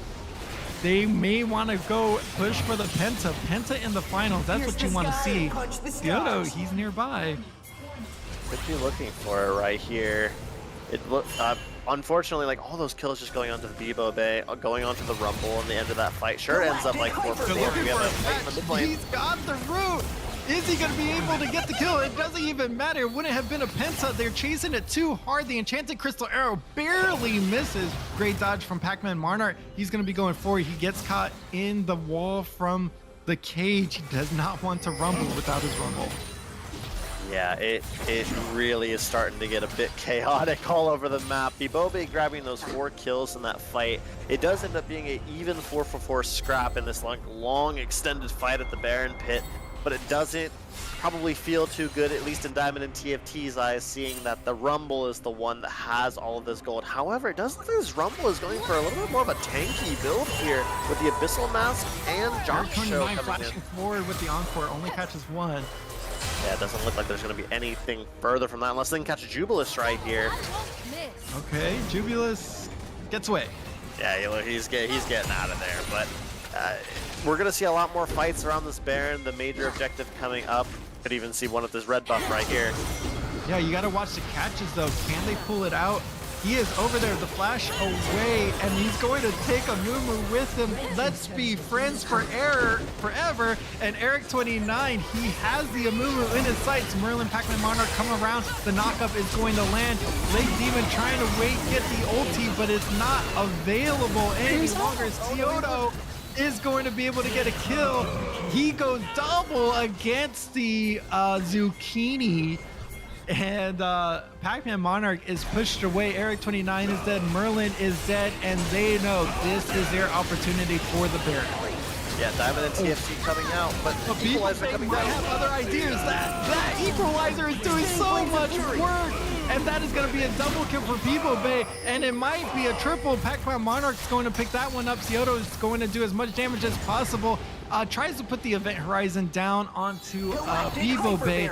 And that may have been just a pixel away from catching Pac-Man Monarch as well. Yeah, I think Scioto is just really trying to, carry a lot of these fights with the event horizon, but there's just a lot. It seems like there's a lot of just miscommunication on the Diamond and TFT side. They're really not trying to fight in any Scioto particular. goes down. Bebo Bay dodges out, and he is 13-5. Putting the team on his back. He's doing all of the work here, and that Equalizer in the Baron Pit, it looks so good for Diamond and TFT. Yeah, it really did, and honestly, being stuck in the pit, you're kind of between a rock and a hard place. Do I walk through the Equalizer, or do I let Baron keep beating me down? Blue side was just kind of stuck in that situation, unable to escape with their life. But these fights are getting just longer and more protracted, more complicated the longer this game goes on. And it just seems like Diamond and TFT, they're hanging around there, but they've got to find a little bit more of a coordination. I'd like to see Demon hold his ultimate, maybe just a little bit more restraints on trying to use it on one person on a pick. Sure, you're ending up blowing Eric's flash near that red buff, but realistically, what are you gaining for that? If you're able to ult maybe 1, 2, 3 people, as Pathfinder might be caught out here. Yeah, there are a lot of blue players around you, and even with the ultimate, you're not going to be able to break away. And that's going to be a really important catch, because Diamond and TFT, they lost a lot of their main shot caller.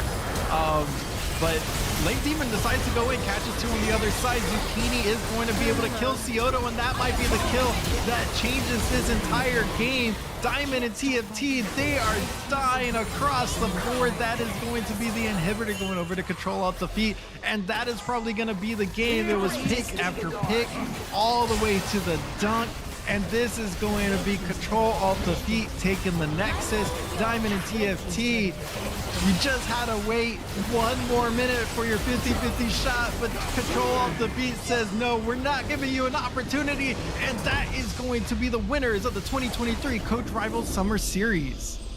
Yeah, congratulations to Ctrl+Alt+Defeat on a truly amazing season, losing 1 game the entirety of to make it all the way through finals and just have a pretty stellar performance in this 2-0 victory. But we got, like we said, we got to give it props to Diamond and TFT as well.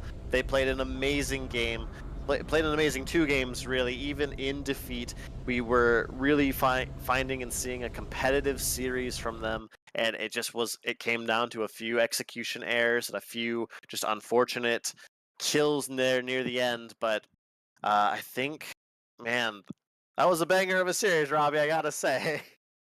That was such an exciting match, and congratulations.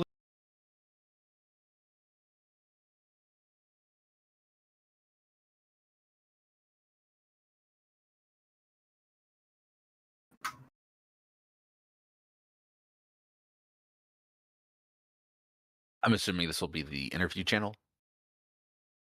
Yeah. Cool.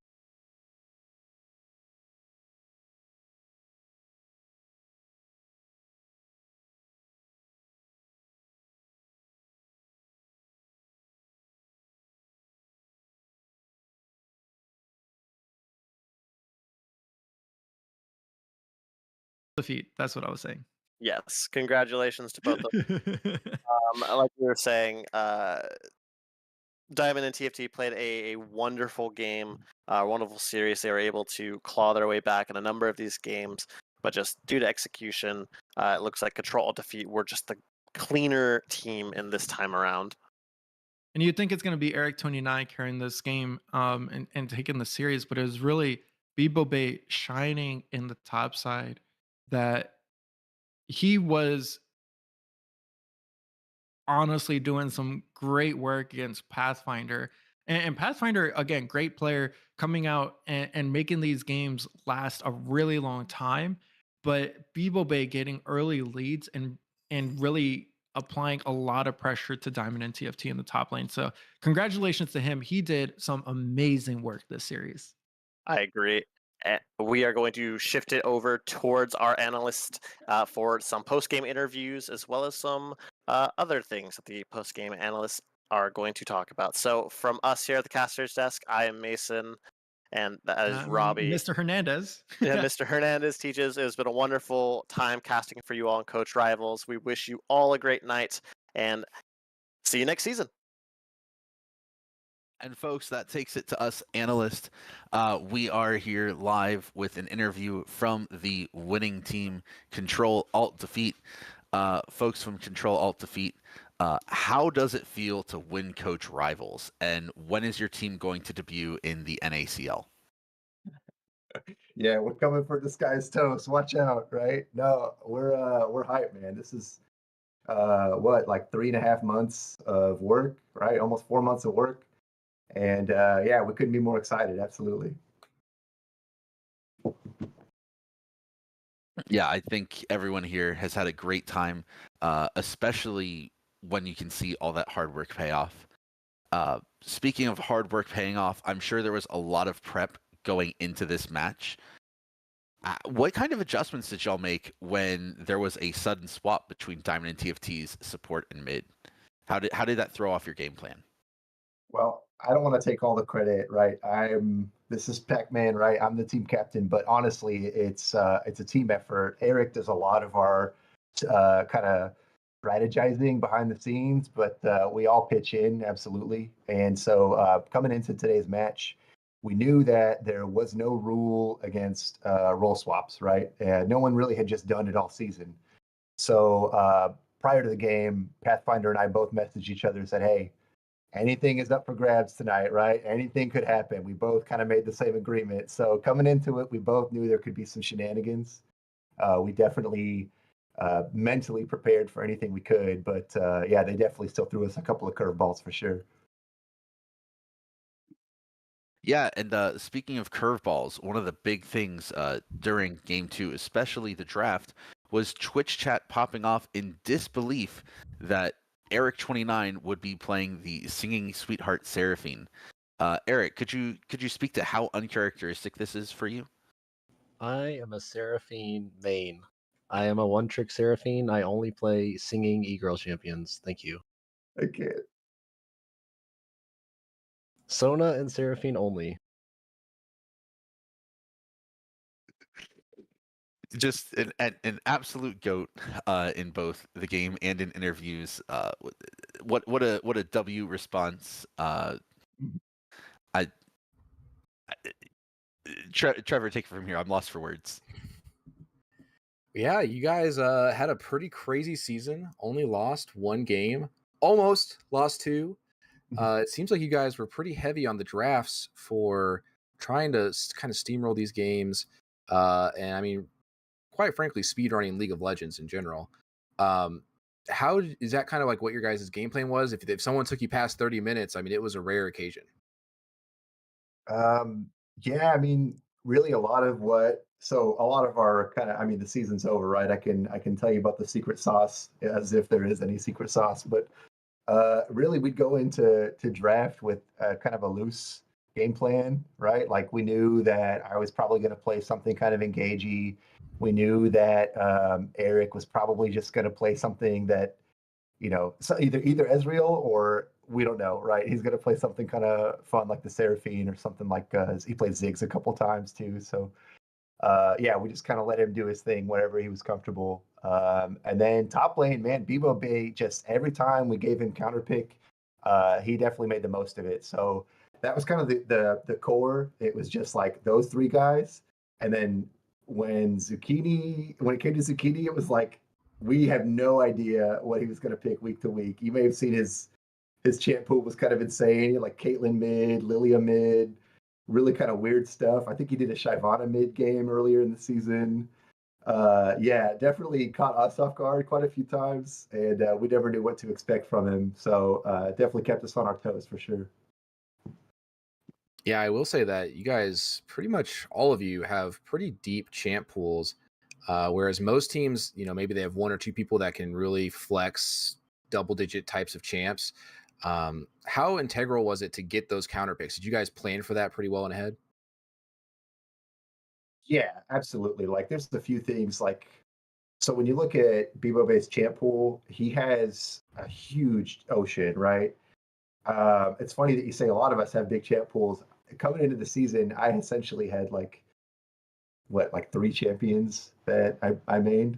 So it was up to me to kind of figure out how to quickly learn a couple more to get up to speed. Because yeah, these guys all have huge champion pools, and it was just really cool, kind of knowing that I had kind of a narrow pool to work with, but everybody else, man, was just whatever they wanted to play on any given week. And if they saw a chance for a counter pick, yeah, for sure. I mean, I don't want to, hog the mic. I should actually throw it over to Zucchini because a couple of those counter picks, obviously at top, were huge. But we had a big game plan for the Mordekaiser. Nefiri was part of that game plan. He played it in game 2, not in game 1. But yeah, Zook, do you want to talk about some of the counters you were able to pick up this season? Yeah, so a bunch of the things then. The thing that was kind of always going through my head whenever I would pick something off meta was the thought of ultimate bravery and just how like it was that I was playing just an ultimate bravery game every game, picking a champ that wouldn't normally be in mid lane like Lilia or Shyvana, and just kind of trying to show how they really could be played. And taking how League of Legends tries to have it so that their champs go into like specific lanes, but how you can really take it and put it into any lane if you really just try hard enough and come up with the right build. Yeah, I completely agree with that. But speaking of playing in the mid lane, especially with these unconventional champs, I feel like Nefiri is one that it's not unconventional for the mid. It's got to be a little uncomfortable. You've only gotten to play with the champion for a few weeks. How'd you feel about pulling it out in the big finals here? I'm gonna be honest, I was debating between Nefiri or Lilia, and I just really kind of wanted to play the dogs for once and have it kind of be something new that we don't often see in coach rivals, and try to have it so that it's ready for next season and where it's going to be a bit more popular and where it's going to be a bit more rounded out and the champ is going to be a little bit more certain of this is what build they're supposed to go. And so I kind of wanted to make it so that there was something new in the rotation. I think that's pretty awesome. We have a question from Twitch chat. They want to know how you guys came up with your awesome name. Actually, got to throw it back to Zucchini again, man. We had that very first week, that very first week of preseason, when we all got together. That was kind of the main thing we were talking about, and we had some good ones we threw out, and then we decided on one. I can't even remember what it was now. And then right at the last second, Zucchini's like, "What about Ctrl+Alt+Defeat?" And we were all like, "Dude, that is so good." So yeah, it was like we didn't even give it a second thought after that. Zucchini, where'd you come up with that, bro? I think I just kind of thought about, what's something that we always is the staple of League of Legends, and it was like either the Riot client bugging out and you have to task manager it, or someone alt F4ing. And the immediate thing was, it has to be Ctrl+Alt+Defeat. Oh my gosh. I think that's pretty awesome. You mentioned the whole Alt F4ing. Someone in Twitch chat actually mentioned to ask if we should ask you, did they Alt F4 after Ctrl+Alt+Defeating? But honestly, it's a fantastic name. We do have a Twitch chat question for Babobe. Babobe, if you would go ahead and unmute. First off, is it Babobe or Babobe? Bibobe. It's Bibobe. Bibobe. Yeah. Twitch chat wants to know if you were sad that Veigar didn't 1v1 for the Penta. Yep, I was really mad at him. And Bibobe, how did you feel laning into Pathfinder? Arguably the strongest player from Diamond and TFT in this series. I was checking when I'm like playing against him, but managed to not throw and play fair against him. Feel like that's excellent advice for everyone. Don't throw when playing against people. Just don't Uh, throw. It's easy. Yeah, it's that easy. You know, the easiest way not to throw, just don't have arms. If you don't have arms, you can't play League, can't throw the game. That simple. Yeah, I gotta be honest. Also, Bebo Bay is being very modest. Like, legitimately, this kid is so talented. Like every week, we could just leave him on an island up there. And yeah, I mean, hats off to Pathfinder, hats off to Cioto, the entire team of Diamond and TFT. Man, like that, they put up a huge fight. But I knew in the back of my mind, like Bebo Bay's gonna be fine. Like I don't have to worry about him. I might have to come top once or twice, but he's gonna be totally fine, man. And then Merlin, I'd love to ask you about the Zillion support pick. Very unconventional. I don't really think we saw anyone else in Coach Rivals this season pull it out. Where's this pick coming from?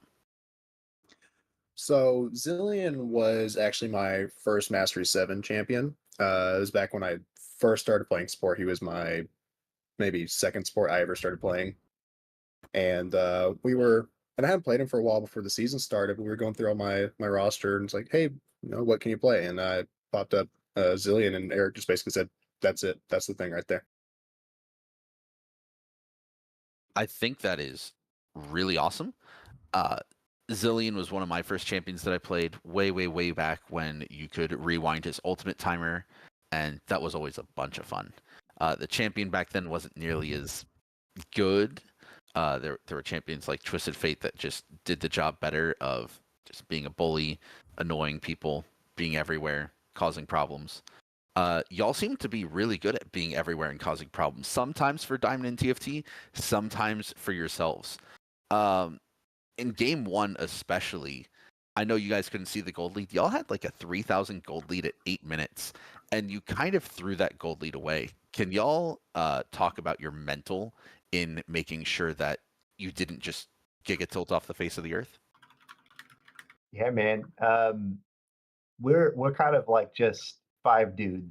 You know what I mean? Like we're kind of just down to scrap or throwing some punches or whatever. It's mostly me. I'm like, hey, I'm going in, Leroy Jenkins, and then I realize I've gone too far and they have to save me. But yeah, in general, man, like we don't mind like kind of taking a few punches. I think it's a little more entertaining too when both teams have an opportunity to kind of go blow for blow, and not that we were necessarily dictating that or anything, but yeah, we're never afraid to kind of necessarily start a fight, even if it means like, hey, we might lose this fight, let's see what happens. I guess you call it limit testing, but really I'm not good enough to say I'm limit testing. It was totally an accident. I'm just here to fight. Yeah. So Eric, is it typical of e-girls to just want to fight everyone? For sure, for sure. Have you ever had one in a call? They're in command. I can vouch for that. Yeah, it seems to be that way with the NPC girl trend nowadays. Ctrl+Alt+Defeat, is there anything y'all would like to say to end off your season? Man, I've hogged the mic enough. I can't say enough about this group of guys. Like, it's just been so awesome playing with them. And that I'll leave it at that. Like, just couldn't be more proud of the work we did. What about you guys? All I got to say is synergy beats skill all day. Okay. I think honestly, for all of us, then everyone in Coach Rivals, it was really fun to play against all of you for like our first time. Like for me, Andy, and like just it was a super great time. And thank you all for the games. They were all super fun. Win or lose, they were all incredible to play against all of you. And I just can't wait for next year. I'm disappointed I did not get to play Olaf.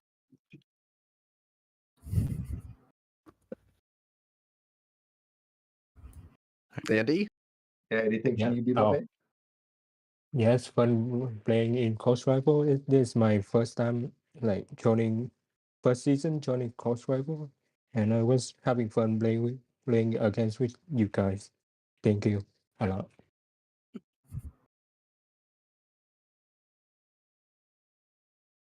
Those were awesome last words from y'all. I'm as a competitor and a caster and an analyst. It has been an absolute pleasure to be part of Coach Rivals. It was a pleasure to play against you guys and everyone else. So I think everyone here really resounds with the sentiment y'all had. It was a fun year. Yeah, man, you guys were also like legends for casting. Hats off to all the casters, all the behind the scenes people. It takes a team of humans to do this every week, and we're all grown adults with like jobs, and this is just something we do for fun, and it's really cool to see everyone's passion, in front of the camera, in front of the keyboard, wherever. It's pretty awesome. All right. Some great last sentiments. Here you go, Prime. We'll have you wrap it up for the season. Finally, Drake's Perfect. here. My God, I've been waiting my whole life for this.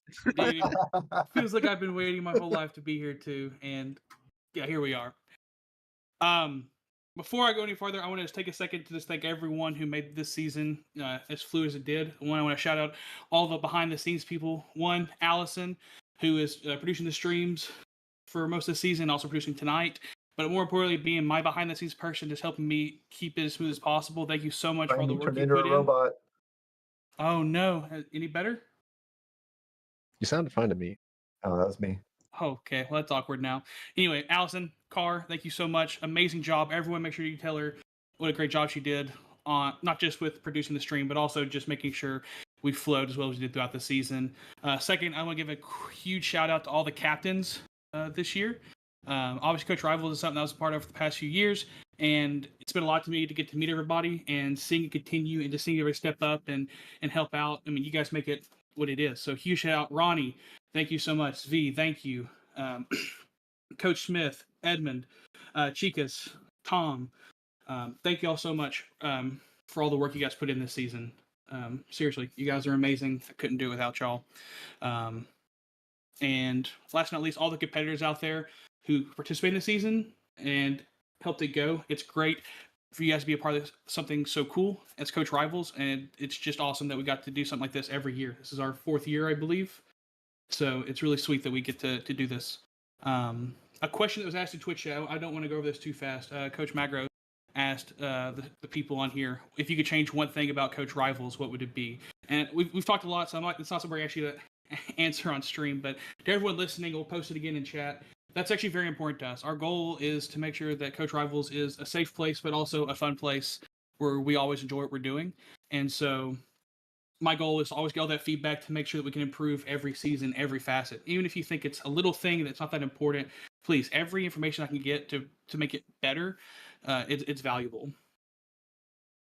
But I believe this is going to wrap up our 2023 season. Thank you all so much. And again, just huge shout out to the casters, V, Athlete, Mason, Robbie. You guys did awesome. Thank you all so much for stepping up and helping us out.